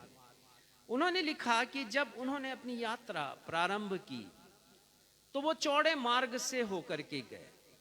वो मार्ग बड़ा लुभावना था, बड़ा आकर्षक था, लुभावने वाली चीजें थीं उसमें, और वो चले गए। लेकिन परमेश्वर के वचन ने जागृत किया और उन्होंने उस मार्ग को छोड़ा और उस मार्ग से आए जो कि बहुत पेचीदा था, संकट से भरा था, सकरा मार्ग था जिसका दरवाजा भी सकरा सा था, और वो उस मार्ग से होकर के गए। तो परमेश्वर का वचन हमसे बातचीत करता है जब भी हम भटकते हैं अपने मार्ग से, और आवाज आती है कि मार्ग यही है, इसी पर चलो। पर अफसोस की बात तो यह है कि बहुधा हम यह मानने को तैयार नहीं होते कि जिस मार्ग पर हम अभी चल रहे हैं वो मार्ग सही नहीं है। हम तो यही मानते हैं कि वो मार्ग सही है। बड़े अफसोस की बात है, मलाकी नबी के समय यहूदी भी यह मानने को तैयार नहीं थे कि उनकी आत्मिक गिरावट हो रही है, उनका आत्मिक जीवन नीचाइयों की तरफ जा रहा है। वो यह मानने को तैयार नहीं थे। 7 बार परमेश्वर पिता ने उनसे बात करना चाहा, परंतु 7 बार यहूदी लोगों ने स्वयं परमेश्वर से उनके प्रश्न के उत्तर में प्रति प्रश्न किया। आत्मिक गिरावट इस हद तक हुई थी कि परमेश्वर उन्हें संभालना चाहते थे, पर वो परमेश्वर से प्रति प्रश्न किया करते थे। प्रश्न के ऊपर वो स्वयं का प्रश्न वो करते थे। मलाकी नबी ने बड़ी खूबसूरती से इन प्रश्नों को तुम पूछते हो के रूप में 7 जगह यही आया है जो मैं आपको बताऊंगा। तुम पूछते हो के रूप में अपनी किताब में वर्णन किया है। पिछले रविवार हमने यहूदी प्रजा के द्वारा परमेश्वर पिता से पूछे गए प्रथम प्रश्न और उसके कारण, उसकी वजह, उसके खामी के ऊपर मनन किया था। पढ़िएगा मलाकी पहला अध्याय दूसरा पद और उसका प्रथम हिस्सा। यहोवा यो कहता है, मैंने तुमसे प्रेम किया है, परंतु तुम पूछते हो, तूने किस बात से हमसे प्रेम किया है। परमेश्वर कह रहे हैं यहाँ पर उस समय अपनी प्रजा से, मैंने तुमसे प्रेम किया है, परंतु तुम पूछते हो तूने किस बात में हमसे प्रेम किया। हमने यह भी मनन किया था कि हमारा भी दृष्टिकोण, हमारा नजरिया तत्कालीन यहूदी समाज के दृष्टिकोण से अलग नहीं है।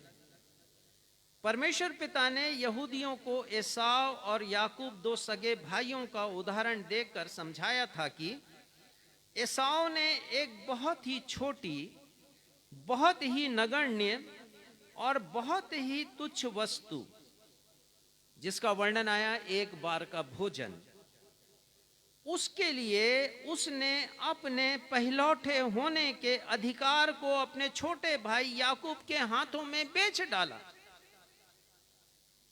एसाव ने तुच्छ वस्तु के लिए पहलौठे के अधिकार को भी तुच्छ जाना। और इस उदाहरण से हमने यह सीखा था कि सांसारिक उपलब्धियों को पाने के लिए, सांसारिक अभिलाषाओं को पूरा करने के लिए, सांसारिक बातों में आगे बढ़ने के लिए हम इतने मशगूल हो जाते हैं कि हम शैतान से समझौता कर बैठते हैं और परमेश्वर की निज प्रजा और उनके संतान होने के गौरव को तुच्छ समझकर शैतान के हाथों में उसे बेच डालते हैं, जैसा एसाव ने किया। परमेश्वर पिता उस समय के यहूदियों को, मलाकी नबी के समय के यहूदियों को यही समझा रहे हैं कि तुम लोगों ने पहलौठे होने के अधिकार को बेचा है। सारी जातियों में मैंने तुमको पहलौठा बनाया, निज प्रजा करके तुम्हें चुना, परंतु तुमने किया क्या है? तुम शैतान के हाथों में बिक गए। और उसी प्रकार हम भी ऐसा ही करते हैं। आज हम मलाकी नबी की किताब से आत्मिक जीवन में गिरावट की दूसरी वजह या खामी की ओर दृष्टिपात करेंगे। क्षमा करें। आत्मिक गिरावट का दूसरा कारण परमेश्वर पिता को अपने जीवन में उचित मान सम्मान, गौरव, प्रतिष्ठा, आदर प्रदान नहीं करना और इसके बदले अपवित्रता का जीवन जीना। मलाकी उसकी किताब पहला अध्याय 6वां और 7वां पद निकाल लें हम इसे। इस पद में हम एक लंबा वार्तालाप यहूदी प्रजा, उनके याजक और परमेश्वर के मध्य में पढ़ते हैं। पढ़िएगा पद 6, मलाकी पहला अध्याय 6वां पद। पुत्र पिता का और दास स्वामी का आदर करता है। यदि मैं पिता हूँ तो मेरा आदर कहाँ है, और यदि मैं स्वामी हूँ तो मेरा भय मानना कहाँ। हाँ, परमेश्वर पिता यहाँ कह रहे हैं कि दो प्रश्न वो पूछ रहे हैं, यहूदियों से भी पूछ रहे हैं, प्रजा से भी पूछ रहे हैं और याजकों से भी पूछ रहे हैं। पहला प्रश्न 6वें पद का पहला हिस्सा, और वो पूछ रहे हैं अपनी निज प्रजा से कि पुत्र पिता का और दास स्वामी का आदर करता है। यदि मैं पिता हूं तो मेरा आदर मानना कहाँ है, और मैं स्वामी हूं तो मेरा भय मानना कहाँ है। ये पहला प्रश्न है जिसे परमेश्वर पिता ने पूछा है। और दूसरा प्रश्न है 6वें पद का दूसरा हिस्सा, सेनाओं का यहोवा, तुम याजकों से भी जो मेरे नाम का अपमान करते हो यही बात पूछता है, परंतु तुम पूछते हो हमने किस बात में तेरे नाम का अपमान किया है। हाँ, ये दूसरा प्रश्न है। तो पहला प्रश्न प्रजा से पूछा उन्होंने, दूसरा प्रश्न याजकों से पूछा है। परमेश्वर पिता के इन दोनों प्रश्नों के उत्तर में प्रजा के लोग एवं याजक उल्टा परमेश्वर पिता से प्रति प्रश्न करते हैं। छठवें पद का तीसरा हिस्सा जिसे अभी हमने पढ़ा, तुम पूछते हो हमने किस बात में तेरा अपमान किया है। तो जो मैं आपके सामने बतला रहा हूं ये दूसरा वाक्यांश है, तुम पूछते हो। तो वो पूछ रहे हैं उल्टा परमेश्वर पिता से कि किस बात में हमने तेरा अपमान किया। जैसे मैंने बताया बहुत बार ये आभास भी नहीं होता, एहसास नहीं होता कि जिस मार्ग पर हम चल रहे हैं सांसारिक मार्ग है और हम सोचते हैं यही ठीक है हमारे लिए, एहसास ही नहीं होता। आत्मिक जीवन कितने पानी में है इसका एहसास ही हमें नहीं होता। यहाँ पर जैसे यहूदी लोग, किस बात में हमने तेरा अपमान किया। इससे अधिक आत्मिक गिरावट और क्या होगी जब प्रजा परमेश्वर का आदर ना कर निरादर करे, जब प्रजा परमेश्वर के नाम का भय ना मानकर अपने मनमर्जी की करे, और जब याजक भी प्रजा के साथ साठ गांठ कर निहित स्वार्थों के लिए परमेश्वर का अपमान करे। आज उत्तरवादी की रीति से हमने पढ़ा भजन संहिता 121 और 123। ये दोनों भजन आपको भी प्रिय होंगे, मुझे भी प्रिय हैं। और यहां पर हम पढ़ते हैं प्रभु यीशु मसीह ने कहा कि दास स्वामी का आदर करता है। और देखिए कितने आदर सूचक शब्द यहां पर लिखे हैं। हे स्वर्ग में विराजमान, भजन संहिता 123 पहला पद, हे स्वर्ग में विराजमान, मैं अपनी आंखें तेरी ओर लगाता हूं, जैसे दासों की आंखें अपने स्वामिनियों की ओर, जैसे दासियों की आंखें अपनी स्वामिनी की ओर लगी रहती हैं, वैसे ही हमारी आंखें हमारे परमेश्वर यहोवा के समय की ओर उस समय तक लगी रहेंगी जब तक वो हम पर अनुग्रह ना करे। कितना आदर दिया जा रहा है परमेश्वर पिता को, मान और सम्मान दिया जा रहा है कि हमारी आंखें पिता परमेश्वर आप जो स्वर्ग में विराजमान हैं तब तक हमारी आंखें आपकी ओर लगी रहेंगी। ये आदर मान सम्मान परमेश्वर को मिलना चाहिए। और हमारे लिए क्या है वो आगे लिखते हैं, पढ़िएगा चौथे पद में, तीसरे पद में, हम पर अनुग्रह कर हे यहोवा, हम पर अनुग्रह कर, क्योंकि हम अपमान से बहुत ही भर गए हैं। भले हम अपमान सह लें, अपमानित हो जाएं, हमें मारा जाए, पीटा जाए, किसी भी प्रकार से हमें टॉर्चर किया जाए, अपमान को हम सह लें, लेकिन पिता परमेश्वर को हम हमेशा मान सम्मान गौरव और प्रतिष्ठा प्रदान करें। चौथे पद में भी यही लिखा है, हमारा जीव सुखी लोगों के ठट्ठों से और अहंकारियों के अपमान से बहुत ही भर गया है। हमारा मन भर गया है अपमान से, लेकिन परमेश्वर पिता, हे स्वर्ग में विराजने हार, हम अपनी आंखें आपकी ओर लगाएंगे जब तक आप हम पर अनुग्रह ना करें।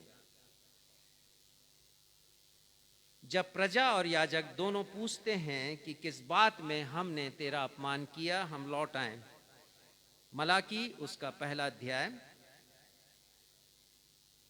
जब वो पूछते हैं किस बात में हमने आपका अपमान किया है, तब परमेश्वर पिता कहते हैं, पढ़िएगा पद 7 को, तुम मेरी वेदी पर अशुद्ध भोजन चढ़ाते हो। ये तो बहुत ही घृणित कार्य था।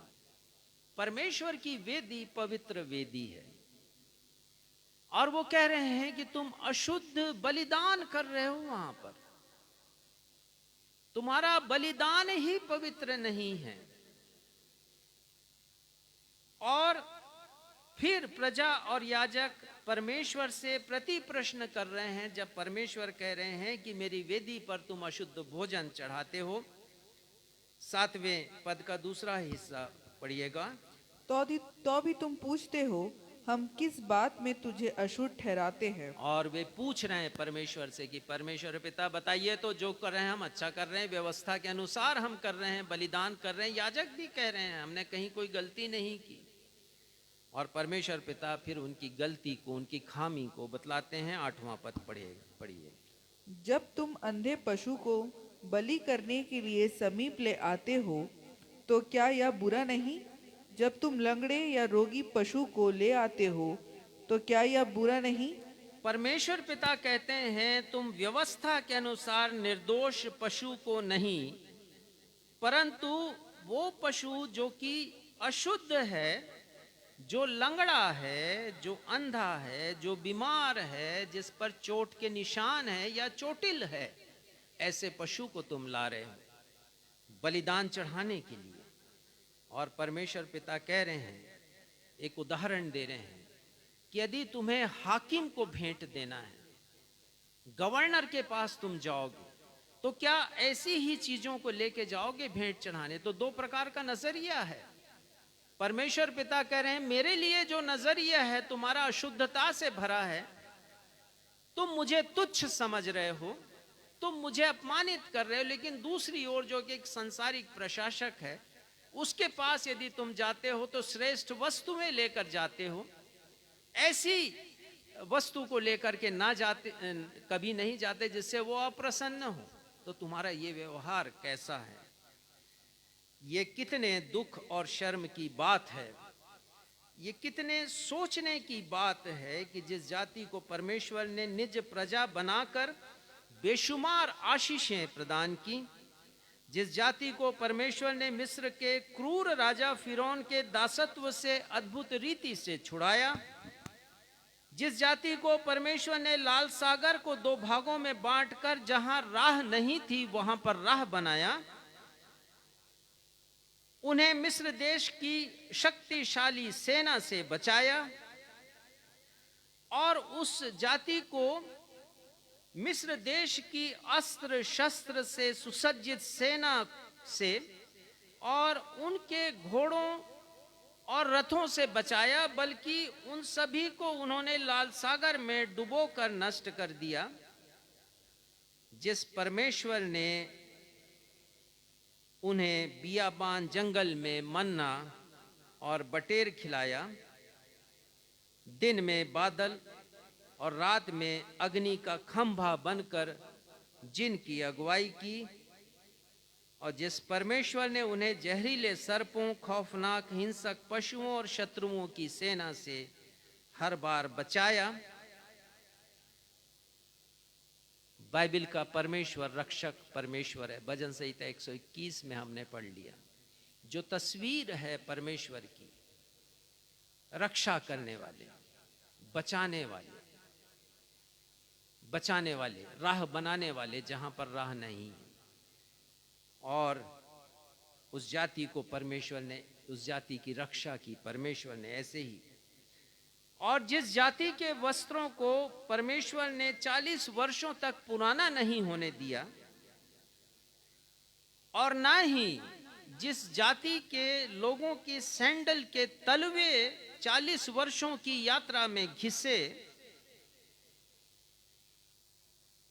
और जिस जाति को परमेश्वर ने उस प्रतिज्ञात देश में पहुंचाया जहां दूध और मधु की धारा बहती है, उसी जाति ने बार बार परमेश्वर का घोर अपमान किया और परमेश्वर को तुच्छ जाना। मैं कुछ उदाहरण आपको देना चाहूँगा और एक तस्वीर पेश करना चाहूँगा कि वही जाति जिसे परमेश्वर ने सर्वश्रेष्ठ बनाया, उस जाति के लोगों ने परमेश्वर का कितना अपमान किया। पहला उदाहरण है निर्गमन 32वें अध्याय में हम पढ़ते हैं, और हम पढ़ते हैं यहाँ पर कि मूसा नबी को परमेश्वर पिता ने सीने पर्वत पर बुलाया है और कहा है कि मैं तुम्हें व्यवस्था दूंगा, अपना वचन मैं तुम्हें प्रदान करूंगा और अपने नियम बताऊंगा कि प्रजा कैसे उन नियमों के ऊपर चले, आज्ञा का पालन करे और मुझसे हमेशा जुड़ी रहे। और मूसा सीने पर्वत पर गए हैं। वचन में पढ़ते हैं कि 40 दिन 40 रात तक वो परमेश्वर के पास थे और परमेश्वर ने मूसा नबी को व्यवस्था प्रदान की। 10 आज्ञाएं 2 तख्तियों में परमेश्वर ने लिखा, और जब मूसा उन तख्तियों को लिए हुए नीचे आए लोगों के बीच में जहां लोगों ने डेरा जमाया था, तो उन्होंने देखा कि लोग तो मूर्ति पूजा कर रहे हैं। और हुआ क्या था, आप पढ़िएगा 32 अध्याय निर्गमन का, उसका पहला पद। जब लोगों ने देखा कि मूसा को पर्वत से उतरने में विलंब हो रहा है, तब वे हारून के पास इकट्ठे होकर कहने लगे, अब हमारे लिए देवता बना जो हमारे आगे आगे चले, क्योंकि उस पुरुष मूसा को जो हमें मिस्र देश से निकाल ले आया है, हम नहीं जानते कि क्या हुआ। वो कह रहे हैं कि हमें नहीं मालूम मूसा का क्या हुआ, मर गया होगा, तभी तो इतने दिन हो गए वो आया नहीं है। प्रतीक्षा नहीं की मूसा की, और वो हारून से कहने लगे जो मूसा के बड़े भाई, अब आप हमारे अगुआ हैं, आपका ही अनुसरण हम करेंगे, छोड़िए मूसा को, हम आपके पीछे चलेंगे। लेकिन कौन है परमेश्वर, कौन अगुवाई करेगा? तो उन्होंने कहा कि ठीक है, हम अपना सोना देते हैं। और सोना दिया गया, ढाल कर एक मूर्ति, एक प्रतिमा बनाई गई बैल की, और वो प्रतिमा के सामने वो नाचने लगे, गाने लगे, कहने लगे यही हमारा ईश्वर है। परमेश्वर के मान, परमेश्वर के सम्मान को उन्होंने एक प्रतिमा में बदल डाला। और बहुत अच्छी तरह भजन संहिता 106 के भजनकार ने लिखा है, कुछ पदों को हम पढ़ेंगे। भजन संहिता 106 और उसका 20वां पद, भजन संहिता 106 और उसका 20वां पद पढ़िए, देखिए क्या लिखा है। यो उन्होंने अपनी महिमा अर्थात परमेश्वर को घास खाने वाले बैल की प्रतिमा में बदल डाला। रिप्लेसमेंट हो गया यहाँ पर परमेश्वर का, वो जो कि जीवित परमेश्वर है उसको उन्होंने बदल डाला निर्जीव पशु के रूप में। ये कितना बड़ा अपमान परमेश्वर का, कितनी बड़ी आत्मिक गिरावट हम यहाँ पर देखते हैं। परमेश्वर विहीन हो गया वो समाज। यहाँ पर गिनती 11:20 में लिखा है, तुम लोगों ने अपने परमेश्वर को जो तुम्हारे मध्य में है तुच्छ जाना है। अनेक बार लोगों ने परमेश्वर को तुच्छ जाना, परमेश्वर का अपमान किया। ये उनकी आत्मिक गिरावट का सूचक है।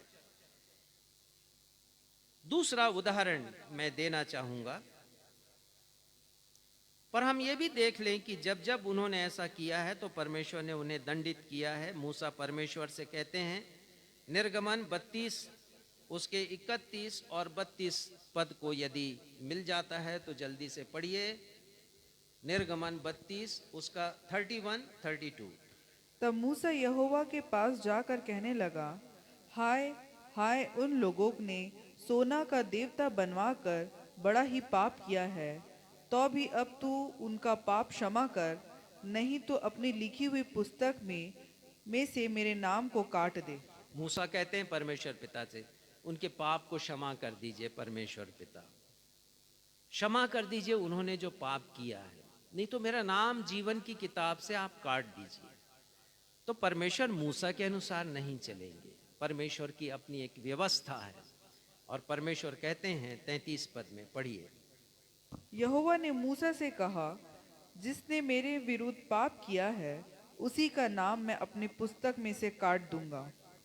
जिस व्यक्ति ने पाप किया है उसका नाम कटेगा, वो बच नहीं पाएगा, क्योंकि परमेश्वर न्यायी परमेश्वर है। बाइबिल का परमेश्वर वो न्यायी परमेश्वर है। गलातियों 6:5 में लिखा है, हर मनुष्य अपना बोझ उठाएगा। हर मनुष्य को अपना बोझ उठाना है। पाप का बोझ उठा रहा है, और यदि यीशु के पास नहीं आया बोझ को हल्का करने, तो वो कभी परमेश्वर के जीवन की किताब में अपना नाम दर्ज नहीं करा पाएगा। दूसरा उदाहरण मैं दे रहा हूं, गिनती के 13वें और 14वें अध्याय में हम पढ़ते हैं कि इस्राएली जो मेजॉरिटी में थे, बहुसंख्यक थे, अब वो कनान देश नहीं जाना चाहते, प्रतिज्ञात देश जाने को तैयार नहीं है। कारण ये है कि उन्हें पता चला है कि कनान देश के लोग उनकी अपेक्षा शारीरिक रूप से बहुत हृष्ट पुष्ट हैं, शूरवीर हैं, ऊंचे पूरे हैं और युद्ध कौशल में निपुण हैं। वो परमेश्वर की सामर्थ्य को भूल गए कि युद्ध लड़ने वाला तो परमेश्वर है। परमेश्वर ने कहा था कि युद्ध मैं लड़ूंगा, संग्राम मेरा है, तुम चिंता नहीं करना, तुम पीछे रहोगे, युद्ध मैं लड़ूंगा। और उन्होंने किया भी ऐसा। अनेक बार आश्चर्य कर्म उनके साथ के सामने परमेश्वर पिता ने किया, लेकिन जो बहुसंख्यक इस्राएली समाज है वो बुड़बुड़ा रहा है और लिखा है कि वो रात भर सोए नहीं है। निकालिए गिनती 14 अध्याय। और वो बड़बड़ा रहे हैं परमेश्वर की सामर्थ को, वो भूल गए हैं। पढ़िएगा तीसरा और चौथा पद, गिनती 14, 3 और 4। यहोवा हमको उस देश में ले जाकर क्यों तलवार से मरवाना चाहता है? हमारी स्त्रियां और बाल बच्चे तो लूट में चले जाएंगे। क्या हमारे लिए अच्छा नहीं कि हम मिस्र देश को लौट जाएं? और वो कहते हैं कि हमारे लिए तो यही अच्छा है कि हम मिस्र देश को लौट जाएं। इन सारी बातों का वर्णन भजनकार ने भजन संहिता 106 में किया है। और 9वें और 12वें पद को मैं पढ़ूंगा। 9वें पद में लिखा है, परमेश्वर ने लाल समुद्र को घुड़का और वह सूख गया, और वह उन्हें गहरे जल के बीच से मानो जंगल में से निकाल ले गया। परमेश्वर ने उन्हें बैरी के हाथ से उबारा और शत्रु के हाथ से छुड़ा लिया, और उनके द्रोही जल में डूब गए, उनमें से एक भी ना बचा। और तब क्या किया इस्राएलियों ने? लिखा है 12वें पद में, पढ़िए। तब उन्होंने उसके वचनों का विश्वास किया और उसकी स्तुति गाने लगे। यही इस्राएली लोग, उन्होंने भक्ति किया, परमेश्वर की स्तुति की, आराधना की परमेश्वर की, और परमेश्वर के वचनों का विश्वास किया। लेकिन 13वें पद में लिखा है, भजन संहिता 106 उसका 13वां पद, परंतु वे झट उसके कामों को भूल गए और उसकी युक्ति के लिए ना ठहरे। परमेश्वर की योजना के लिए नहीं ठहरे। और यहाँ पर भी वो ठहरे नहीं कनान देश में पहुँचने के लिए। तो फिर परमेश्वर पिता मूसा से कहते हैं, बहुत अच्छे अच्छे संदर्भ हैं, मैं चाहूँगा कि वो सब पढ़े जाएं। गिनती 14 और उसके 22 पद में परमेश्वर पिता कहते हैं मूसा से, उन सब लोगों ने जिन्होंने मेरी महिमा मिस्र देश में और जंगल में देखी और मेरे किए हुए आश्चर्य कर्मों को देखने पर भी 10 बार मेरी परीक्षा की और मेरी बातें नहीं मानी। 23वां, इसलिए जिस देश के विषय में मैंने उनके पूर्वजों से शपथ खाई उसको वे कभी देखने ना पाएंगे। ये दंड दिया परमेश्वर ने। जब जब परमेश्वर का अपमान हुआ है, उन्होंने दंडित किया है लोगों को। और वो कह रहे, जितनों ने मेरा अपमान किया उनमें से कोई भी उसे देखने नहीं पाएगा। और ये सच हुआ। यहोशू और कालेब के छोड़ कोई भी पहुंचा नहीं। और उस पीढ़ी के बच्चे जिसके लिए वो लोग कह रहे थे कि हमारे बच्चों को वो मार डालेंगे, वो बच्चे पहुंचे वहां पर कनान देश में। और यहोशू और कालेब वहां पर पहुंचे हैं। तीसरा उदाहरण देना चाहूंगा, और ये बहुत अच्छा उदाहरण है। पहला शामुएल के 8वें अध्याय में हम पढ़ते हैं, इजरायली लोगों ने अन्य जातियों की रीति पर एक राजा मांगा। वो पहुंचे हैं शामुएल नबी के पास और उससे कह रहे हैं कि सभी के पास राजा है, जो दूसरी जातियां, हमारे पास राजा क्यों नहीं है? तो समझाया होगा उन्होंने कि हमारा राजा परमेश्वर पिता है, तो वो दिखते तो हैं नहीं, हमें दिखने वाला राजा चाहिए। क्या लिखा है? पढ़िएगा पहला शामुएल 8वां अध्याय और 5वां पद पढ़िएगा। उससे कहने लगे, सुन, तू तो अब बूढ़ा हो गया और तेरे पुत्र तेरी राह पर नहीं चलते। अब हम पर न्याय करने के लिए सब जातियों की रीति के अनुसार हमारे लिए एक राजा नियुक्त कर दे। और वो कह रहे हैं शामिल से कि सारे जातियों के पास राजा है, हमारे लिए भी एक राजा आप नियुक्त कर दो। अचंभित हो जाते हैं शामिल वहां पर, क्योंकि यहाँ भी रिप्लेसमेंट है। यहाँ पर वो स्वर्गीय राजा नहीं चाह रहे हैं। बाइबल में परमेश्वर की तस्वीर एक सम्राट, एक राजा के रूप में है। हम पढ़ते हैं भजन संहिता 97:1, अभी नहीं पढ़ेंगे लेकिन आप लिख लीजिए। भजन संहिता 97 उसका पहला पद, यहोवा राजा हुआ है। तो यहोवे इज आवर किंग, बाइबल में जो कंसेप्ट है परमेश्वर के, अब उस विचारधारा को लोग तोड़ रहे हैं। तो जब लोगों ने राजा मांगा तब परमेश्वर क्या कहते हैं? पढ़िएगा पहला शामुएल 8 का 6वां पद पढ़िएगा। परंतु जो बातें उन्होंने कही हम पर न्याय करने के लिए हमारे ऊपर राजा नियुक्त कर दे, या बात सामुएल को बुरी लगी और सामुएल ने यहोवा से प्रार्थना की और यहोवा ने सामुएल से कहा, वे लोग जो कुछ तुझसे कहे उसे मान ले, क्योंकि उन्होंने तुझको नहीं परंतु मुझी को निकम्मा जाना है कि मैं उनका राजा ना रहूं। देखिए, परमेश्वर कह रहे हैं कि तुझे अपमानित नहीं किया है शामिल, मुझे अपमानित किया है। उन्होंने मुझे तुच्छ माना। वो सोच रहे हैं कि मैं उनका राजा ना रहूं। सांसारिक रूप से वो राजा मांग रहे हैं, सांसारिक रूप से चाह रहे हैं। एक चौथा उदाहरण हम देखेंगे कि कैसे परमेश्वर को अपमानित किया इन्हीं इजरायली लोगों ने, यहूदियों ने। जब राजा मांगा तो एक ऐसा भी राजा में मिला। बहुत से राजा आए उनके बीच में। परमेश्वर ने पहले ही चिता दिया था कि राजा क्या करेगा तुम्हारे साथ। और मैं एक राजा की तस्वीर आपके सामने रखना चाहता हूँ। वो राजा का नाम है मनश्शे। और मनश्शे हिब्रू भाषा में उसका शब्द होता है भुलक्कड़। और वो ऐसा भुलक्कड़ निकला कि वो परमेश्वर को ही भूल गया, वो अपनी प्रजा को ही भूल गया। और हम उसके बारे में पढ़ते हैं दूसरा इतिहास उसके 33वें अध्याय में। और हम उसके बारे में पढ़ते हैं पद 3, 4, 5 में कि राजा मनश्शे ने यहोवा के पवित्र मंदिर को अपवित्र किया। उसने यहोवा के मंदिर के आंगन में या प्रांगण में बाल देवता और अशेरा देवी की मूर्तियों के लिए वेदियां बनाई, उन्हें स्थापित किया। और साथ ही साथ आकाश के जो ग्रह हैं, सूरज, चांद, मंगल, शनि, बुध, जैसा माना जाता है कि उनका प्रभाव मानवीय जाति पर होता है, तो उनके लिए भी वेदियां बनाई और मंदिर के प्रांगण में उनको स्थापित किया। उसने एक और जघन्य कार्य किया। यदि आपको मिल गया है दूसरा इतिहास 33वां अध्याय तो 6वां पद पढ़िएगा। फिर उसने हिनोम के बेटे की तराई में अपने बेटों को होम करके चढ़ाया। देखिए, ये उसने बड़ा ही अशोभनीय कार्य किया, जघन्य कार्य, कि खुद के बेटों को होम करके चढ़ा दिया उस समय के देवी देवताओं के सामने। और उसने एक और कार्य किया, बहुत गंदा कार्य, परमेश्वर के वचन के विरोध में। पद 7वां पढ़िए। उसने अपनी खुदवाई हुई मूर्ति परमेश्वर के उस भवन में स्थापना की जिसके विषय परमेश्वर ने दाऊद और उसके पुत्र सुलेमान से कहा था, इस भवन में और यरूशलेम में जिसको मैंने इज़राइल के सब गोत्रों में से चुन लिया है, मैं अपना नाम सर्वदा रखूंगा। परमेश्वर ने जिस मंदिर को बनवाया था उद्देश्य के साथ कि मेरा नाम पूरे विश्व में जाना जाएगा, उस मंदिर में मनश्शे ने स्वयं की एक मूर्ति खुदवा कर रखवा दी। यानी वो खुद ही ईश्वर बन गया प्रजा के सामने कि आओ झुको मेरे सामने। अपनी खुद की मूर्ति उसने बनवाई है।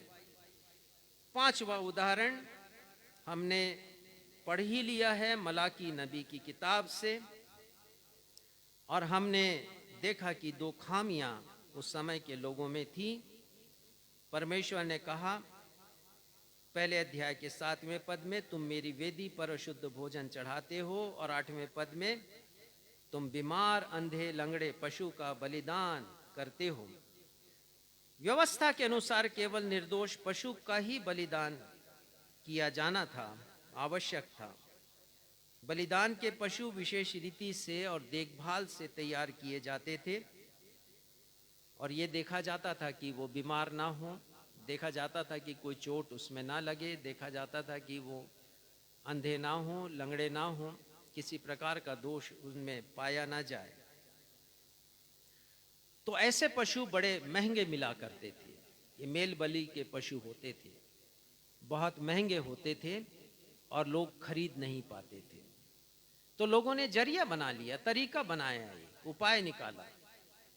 और वो लोग मिल गए याजकों से सांठगांठ की और याजकों को घूस दिया और कहा कि आपका काम बलिदान के पशु के परीक्षण का अब नहीं है। हमारी जितनी हैसियत होगी हम पशु लेके आएंगे, आप बलिदान कीजिए, आपको रक्त से मतलब है, आप रक्त को चढ़ा दीजिए परमेश्वर को।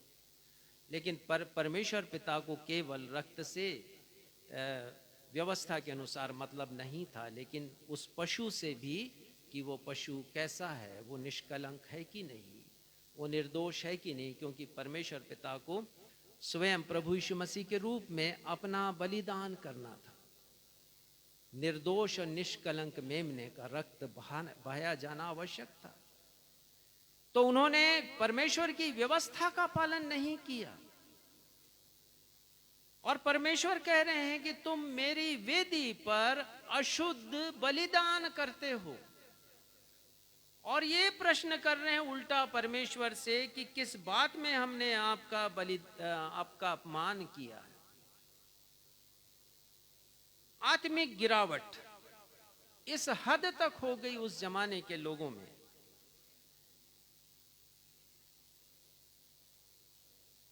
और हुआ ये कि जब वो किसी भी प्रकार के पशु लाने लगे और याजकों ने परीक्षण बंद कर दिया तो लोगों का पैसा बचना शुरू हो गया। उनका लक्ष्य ही यही था कि पैसा बच जाए और याजकों की कमाई होने लगी, धर्म का धंधा चलने लगा। आत्मिक गिरावट की तीसरी खामी हमने पढ़ा, परमेश्वर को तुच्छ भेंट चढ़ाया उन्होंने, लेकिन हाकिम के लिए अच्छी अच्छी भेंटें चढ़ाई। हम यही सोचकर ना रह जाएं कि यहूदी प्रजा और राजा कितने दुष्ट थे, कितने धोखेबाज थे और कितने खराब थे। और हमें लगता है कि यदि हम वहां पर होते तो ऐसा कभी नहीं करते। पर मैं बताना चाहूंगा कि हमारी ये सोच गलत है। यदि हम सोचते हैं कि यहूदी लोगों ने, इस्राएलियों ने परमेश्वर के साथ अच्छा व्यवहार नहीं किया, उस परमेश्वर के साथ जिसने उन पर दया की, उनके साथ हमेशा भलाइयां की, उन्हें निज प्रजा कहा। मूसा ने एक गीत लिखा है बहुत से पदों के साथ। मैं इसका भी उल्लेख करना चाहूंगा कि क्योंकि बहुत बार अवसर नहीं मिलते कि इन सारी बातों का विवरण आपके सामने रखा जाए। व्यवस्था विवरण 32 और उसके 10 और 11 पद में लिखा है परमेश्वर ने इस्राएलियों के साथ कैसा व्यवहार किया। पढ़िएगा 10 और 11। परमेश्वर का व्यवहार इस्राएलियों के साथ। उसने उसको जंगल में और सुनसान और गरजने वालों से भरी हुई मरुभूमि में पाया। मरुभूमि में पाया यानी रेगिस्तान में पाया। उसने उसके चारों ओर रहकर उसकी रक्षा की। ये परमेश्वर है। परमेश्वर पिता ने चारों तरफ से अपनी प्रजा की रक्षा उन्होंने की है। और किस प्रकार से रक्षा की है आगे लिखा है। और अपनी आँख की पुतली के समान उसकी सुधि रखी, जैसे उकाब अपने घोंसले को हिला हिलाकर अपने बच्चों के ऊपर ऊपर मंडलाता है, वैसे ही उसने अपने पंख फैलाकर उसको अपने परों पर उठा लिया। ये परमेश्वर ने ऐसी सुरक्षा प्रदान की। लेकिन मूसा नबी ने क्या लिखा इन्हीं लोगों के विषय में, और ये जो भजन उन्होंने लिखा अपनी मृत्यु के पूर्व उन्होंने लिखा है, और वो चरित्र को उजागर कर रहे हैं, इस्राएलियों के चरित्र को। 15वां पद पढ़िएगा। परंतु यशूरून मोटा होकर लात मारने लगा। तू मोटा और हष्ट पुष्ट हो गया और चर्बी सा छा गया है। तब उसने अपने सृजनहार परमेश्वर को तज दिया और अपने उद्धार मूल चट्टान को तुच्छ जाना। यशूरून, और आप चौंके होंगे कि ये कौन सा नाम है। यशूरून इज़राइल देश का एक पोएटिकल नेम है, काव्यात्मक नाम इज़राइल देश का।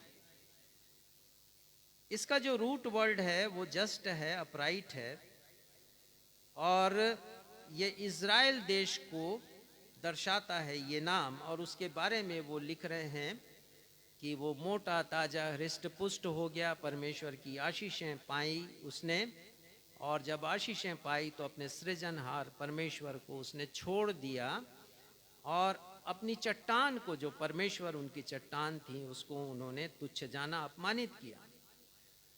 प्रश्न है, मैं आपसे कह रहा था कि यदि हम होते तो शायद नहीं करते, परंतु हम गलत हैं। यहाँ पर आपको बताना चाहूँगा, क्या हम भी जो परमेश्वर के बुलाए हुए हैं, चुने हुए और उनकी संतान हैं, यहूदी लोगों के समान जो अपने आप को अब्राहम का वंशज माना करते थे, अर्थात रॉयल ब्लड वाले, वो मानते थे अपने आप को, परमेश्वर की निज प्रजा समझते थे, हम भी उनके समान परमेश्वर से बुरा व्यवहार क्या नहीं करते हैं? कई मायनों में तो हम उनसे भी अधिक बुरे और अयोग्य हैं, उनसे भी बुरे। मैं आपको कुछ उदाहरण देना चाहूंगा। पहली बात, पहले उदाहरण से जो हमने सीखा, इजरायलियों ने जीवित परमेश्वर को रिप्लेस किया था एक निर्जीव बैल की प्रतिमा से। क्या हम भी अपनी अभिलाषाओं को पूरा करने परमेश्वर पिता को रिप्लेस नहीं करते हैं? बहुत बार हम कितनी बार अपने आप को एक जीवित पवित्र ठहरा कर परमेश्वर को भावता हुआ बलिदान करके प्रस्तुत करते हैं। आज रोमियो की किताब पढ़ी गई पुराने नए नियम से, और उसमें संत पौलुस यही लिखते हैं। वो लिखते हैं कि इसलिए हे भाइयों, मैं तुमसे परमेश्वर की दया स्मरण दिलाकर विनती करता हूँ। उनका ये अनुरोध है और वो विनती कर रहे हैं कि हमें अपने शरीरों को जीवित अर्पित करना है परमेश्वर को, हमें अपने शरीरों को पवित्र अर्पित करना है, हमें ऐसा अर्पण करना है अपने आप का कि परमेश्वर को वो भावता हुआ बलिदान हो सके। क्या हम ऐसा करते हैं? और आगे लिखते हैं वो, और इस संसार के सदृश ना बनो। हम इस संसार की विचारधारा का पालन नहीं करें, परंतु स्वर्गीय विचारधारा का पालन करें, आत्मिक जीवन में आगे बढ़ें ताकि आत्मिक गिरावट ना हो हमारी। पर कितनी बार हम संसार के सदृश नहीं बन जाते हैं। बहुत बार हम संसार को अधिक फॉलो करते हैं। Instead of Jesus Christ we follow the world. हम परमेश्वर को अपना श्रेष्ठ देते हैं या बचा खुचा देते हैं। बहुत बार हम परमेश्वर को अपना बचा खुचा समय देते हैं, अपना श्रेष्ठ समय हम नहीं देते। बहुत बार हम परमेश्वर को बची खुची ऊर्जा देते हैं, अपने जीवन का श्रेष्ठ भाग हम अर्पित नहीं करना चाहते। और बहुत बार हम परमेश्वर को बचा खुचा धन ही देते हैं। और आश्चर्य की बात तो ये है कि हम यदि सोचें कि हम इस्राएलियों से श्रेष्ठ हैं, तो हम गीत भी गाते हैं एक, यीशु को मैं सब कुछ देता, सब कुछ अर्पण करता हूं, प्रतिदिन संगति उसकी प्रेम और विश्वास से चाहता हूं। क्या देते हैं परमेश्वर को? एक उदाहरण पहले भी बताया, आज बता रहा हूं। कलीसिया में जब भेंट अर्पण का समय आया, तो जो भेंट की थैली है वो लाई गई। एक सज्जन जो बैठे हुए थे सामने की बेंच पर, उन्होंने अपनी जेब में हाथ डाला और किसी प्रकार से अंदाज लगाया कि जो नोट है जेब में वो कितने रुपए का होगा, और वो 10 रुपए का था। उन्होंने थैली में डाला, लेकिन इसी प्रक्रिया में उनकी जेब में 500 रुपए का भी नोट था, वो नीचे गिर गया पीछे की तरफ। अब पीछे एक महिला बैठी थी, उन्होंने सोचा शायद ये भाई साहब जो सामने बैठे हैं ये नोट डालना चाह रहे होंगे, थैली में ना डाल पाए, तो उन्होंने उस नोट को उठाया, 500 के नोट को, और उसे थैली में डाल दिया। जब चर्च समाप्त हुआ तो वो भाई साहब अपने नोट को ढूंढने लगे कि वो नोट गया कहाँ। तो उन्होंने पूछा कि क्या नोट यहाँ गिरा? तो वो बहन बोलने लगी कि भाई साहब, मैंने सोचा कि आप भेंट में अर्पित करना चाह रहे होंगे, आपकी जेब से गिरा तो मैंने उसको भेंट की थैली में डाल दिया। अब वो भाई साहब बहुत दुखी हो गए और वो कहने लगे कि अब मैं बाजार कैसे जाऊंगा, सामान कैसे लेके आऊंगा। 500 का नोट बाजार जब जाता है तो बड़ा छोटा दिखाई देता है, लेकिन वही 100 का नोट जब परमेश्वर के भवन में आता है तो कितना बड़ा दिखाई देता है। और हम कहते हैं, हम सोचते हैं कि हम उनसे अच्छे हैं, इस्राएलियों से। कितना मान सम्मान हम परमेश्वर का करते हैं, कितना आदर हम देते हैं। प्रभु यीशु मसीह ने क्या कहा फरीसियों से? मरकुस 7 उसके 6वें पद में प्रभु यीशु मसीह कहते हैं, बड़े अच्छे पद हैं आपको सिखाने के लिए, मैं जरूर पढ़ूंगा। मरकुस 7 उसका 6वां पद। उसने उनसे कहा, यशायाह ने तुम कपटियों के विषय में बहुत ठीक भविष्यवाणी की, जैसा लिखा है, ये लोग होठों से तो मेरा आदर करते हैं, पर उनका मन मुझसे दूर रहता है। क्या आप कह सकते हैं कि ये पद मेरे लिए नहीं है? बहुत बार हमारा व्यवहार ऐसा ही होता है परमेश्वर के प्रति। होठों से तो हम गीत गाते हैं, एक से बढ़कर एक गीत गाते हैं, सिंग सॉन्ग कंपटीशन में भी हिस्सा लेते हैं, पर हमारा मन कितना है परमेश्वर की ओर? प्रभु यीशु मसीह कहते हैं, इनका मन मुझसे दूर रहता है। और 7वें पद में वो कहते हैं, ये लोग व्यर्थ मेरी उपासना करते हैं। हमारी उपासना भी अशुद्धता से भरी हुई है, क्योंकि हम पूर्णता में आराधना नहीं करते हैं, हम औपचारिकताओं को पूरा करने के लिए चर्च में आते हैं। और 9वें पद को पढ़िएगा। उसने उनसे कहा, तुम अपनी परंपराओं को मानने के लिए परमेश्वर की आज्ञा कैसी अच्छी तरह टाल देते हो। अपनी परंपराओं को, अपने रीति रिवाजों को मानने के लिए परमेश्वर की आज्ञाओं को कैसे, अर्थात कितनी अच्छी तरह से तुम टाल देते हो। और बहुत बार कलीसियाओं में ऐसा होता है कि परमेश्वर की आज्ञाएं टाली जाती हैं। संविधान यदि कलीसिया में है तो परमेश्वर की आज्ञाओं के ऊपर वो हो जाता है, क्योंकि याजक भी भटक गए हैं अपनी बुलाहट से। और इसी बात को परमेश्वर कहते हैं मलाकी नबी की किताब में 2 अध्याय के 7वें पद में, क्योंकि याजक को चाहिए वो अपने होठों से ज्ञान की रक्षा करे और लोग उसके मुंह से व्यवस्था पूछें, क्योंकि वह सेनाओं के यहोवा का दूत है। परंतु तुम लोग धर्म के मार्ग से ही हट गए, याजक ही हट गए धर्म के मार्ग से। बहुत से याजकों के लिए तो चर्च की जो संविधान की किताब है वो ज्यादा महत्वपूर्ण है परमेश्वर के वचन से। चर्च के प्रशासन पर याजक का अधिक ध्यान है बनिस्बत के लोगों के आत्मिक उत्थान के लिए। संविधान के मूलभूत सिद्धांत बाइबल से मेल कभी नहीं खाते हैं। सदस्यों की कैटेगरी बना दी गई है कलीसिया में, उनको गुड स्टैंडिंग और बैड स्टैंडिंग के कैटेगरी में रखा जाता है। भेंट यदि उसकी अच्छी है, कलीसिया में उसका आना जाना अच्छा है, संविधान का वो पालन कर रहा है, तो उसकी गुड स्टैंडिंग है। परमेश्वर के वचन का पालन कर रहा है नहीं कर रहा है, उससे उनको कोई मतलब नहीं है। परमेश्वर की दृष्टि में उसकी गुड स्टैंडिंग है कि नहीं, इससे कोई लेना देना नहीं है। संविधान का पालन नहीं किया तो वो बैड स्टैंडिंग में है। कितने दुख की बात है। और हम कभी ना सोचें कि हम श्रेष्ठ हैं। उन इजरायली लोगों से कैसा उन्होंने व्यवहार किया, परमेश्वर के साथ परमेश्वर को अपमानित किया बार बार, और हम भी करते हैं।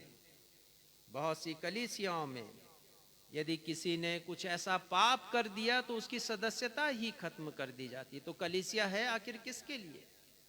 कलीसिया के दरवाजे तो पापियों के लिए खुले होना चाहिए, क्योंकि यीशु मसीह आए ही हैं इस दुनिया में पापी को बचाने के लिए।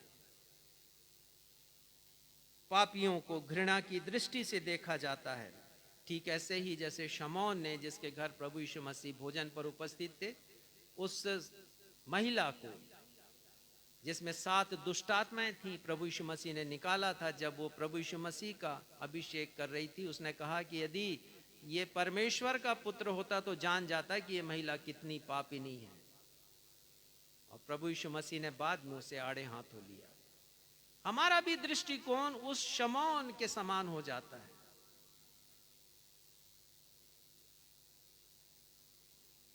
बहुत से कलीसिया में तो यदि किसी ने गंभीर पाप किया है तो वो प्रभु भोज भी नहीं ले सकता है। और बहुत सी कलीसियाओं में जो आम लोगों का ग्रेवयार्ड है, उसमें वो दफन भी नहीं हो सकता है। लोग ही जज बन गए हैं, परमेश्वर का जजमेंट तो बाद में होगा। तो क्या हम परमेश्वर का अपमान नहीं करते हैं? ऐसे लोग जो कि चरित्रहीन हैं, कलीसिया में, कलीसिया के पंचायत में, कमेटी में, काउंसिल में, और उससे भी बड़ी यदि सिनड है तो वहां पर भी लोग पाए जाते हैं, प्रतिष्ठित लोग समझे जाते हैं। और हम कहते हैं कि हम परमेश्वर का मान सम्मान कर रहे हैं। ये शोचनीय परिस्थिति हमारे लिए। यदि हम सोचते हैं कि मनुष्य ने अच्छा काम नहीं किया, मनुष्य ने अपनी मूर्ति बनाई, मंदिर में स्थापित कर दी, मनुष्य ने जादी टोना के ऊपर विश्वास किया, और वो मनुष्य ऐसे लोगों के पास जाता था जो भूत सिद्धि करते थे, और उसने बहुत गलत काम किए, तो सवाल उठता है कि क्या हम उससे भी गलत काम नहीं करते, जबकि सुसमाचार हमारे पास है। बहुत से मसीही परिवार के बच्चों को काला टीका लगाया जाता है, बहुत से लोगों को ताबीज पहनाई जाती। कलीसिया में एक बार एक महिला आई, मैं जब उससे मिला तो मैंने देखा कि उनके लड़के के ऊपर, जिसकी बहुत कम उम्र थी, गले में ताबीज है। तो मैंने कहा कि आपका विश्वास किस पर है, परमेश्वर पर या ताबीज पर? तो उसने तो कह दिया परमेश्वर पर मैंने बोला आपने ताबीज क्यों पहनाया? मुझे तो लगता है कि आपका विश्वास परमेश्वर से अधिक इस ताबीज पर है। सोचने की बात है कि आत्मिक रूप से हम कितने गिर गए हैं, और हमें सुधरने की आवश्यकता है। जब तुम बाएं मुड़ो या दाएं मुड़ो तो एक आवाज तुम्हारे पीछे से आएगी, मार्ग यही है, इसी पर चलो। हम अपना आत्मिक उत्थान करें, आत्मिक गिरावट ना करें। इस वचन के द्वारा परमेश्वर पिता हम सबों को अपनी आशीषों से परिपूर्ण करें। आइए हम अपने स्थान पर खड़े हो जाएं, प्रार्थना में जाएंगे, और उसके पश्चात हम आशीष से आज की आराधना को समाप्त करेंगे। हमारे पिता, हम धन्यवाद देते हैं कि इस वचन के द्वारा आपने हमारे हृदय से बातचीत की है। आपने हमें सचेत किया है पिता कि हमारी आत्मिक गिरावट हो रही है, और आत्मिक रूप से हमें बलवान बनना है, बलिष्ठ बनना है। आत्मिक रूप से हमें ऊंचा उठना है, गिरावट की तरफ नहीं जाना है। हमें फिसलना नहीं है, आत्मिक जीवन में आगे की ओर अग्रसर होना है। होने दीजिए पिता, हम मलाकी के समय के लोगों का सा व्यवहार ना करें जिन्होंने अपमानित किया आपको, लेकिन हम अपने जीवन के द्वारा हमेशा आपको मान सम्मान, आदर, गौरव, प्रतिष्ठा प्रदान कर सके। प्रार्थना करते हैं पिता कि इससे जो आज हमने सीखा है हमारे जीवन में बड़ी बहुतायत के साथ काम करे। धन्यवाद के साथ अपनी इस प्रार्थना को आपके बेटे हमारे मुक्तिदाता प्रभु यीशु मसीह के नाम से मांगते हैं, सुनिए और ग्रहण कीजिए। हम सब कहें आमीन। अब हमारे द्वैत पिता परमेश्वर का प्रेम, हमारे उद्धारकर्ता प्रभु यीशु मसीह का अनुग्रह और शांतिदायक पवित्र आत्मा की सहभागिता हम में से हर एक के साथ अब से लेकर हमारे उद्धारकर्ता प्रभु यीशु मसीह के दूसरे आगमन तक या हमारी अंतिम सांस तक हमेशा होती रहे। हम सब कहें आमीन। जय मसीह।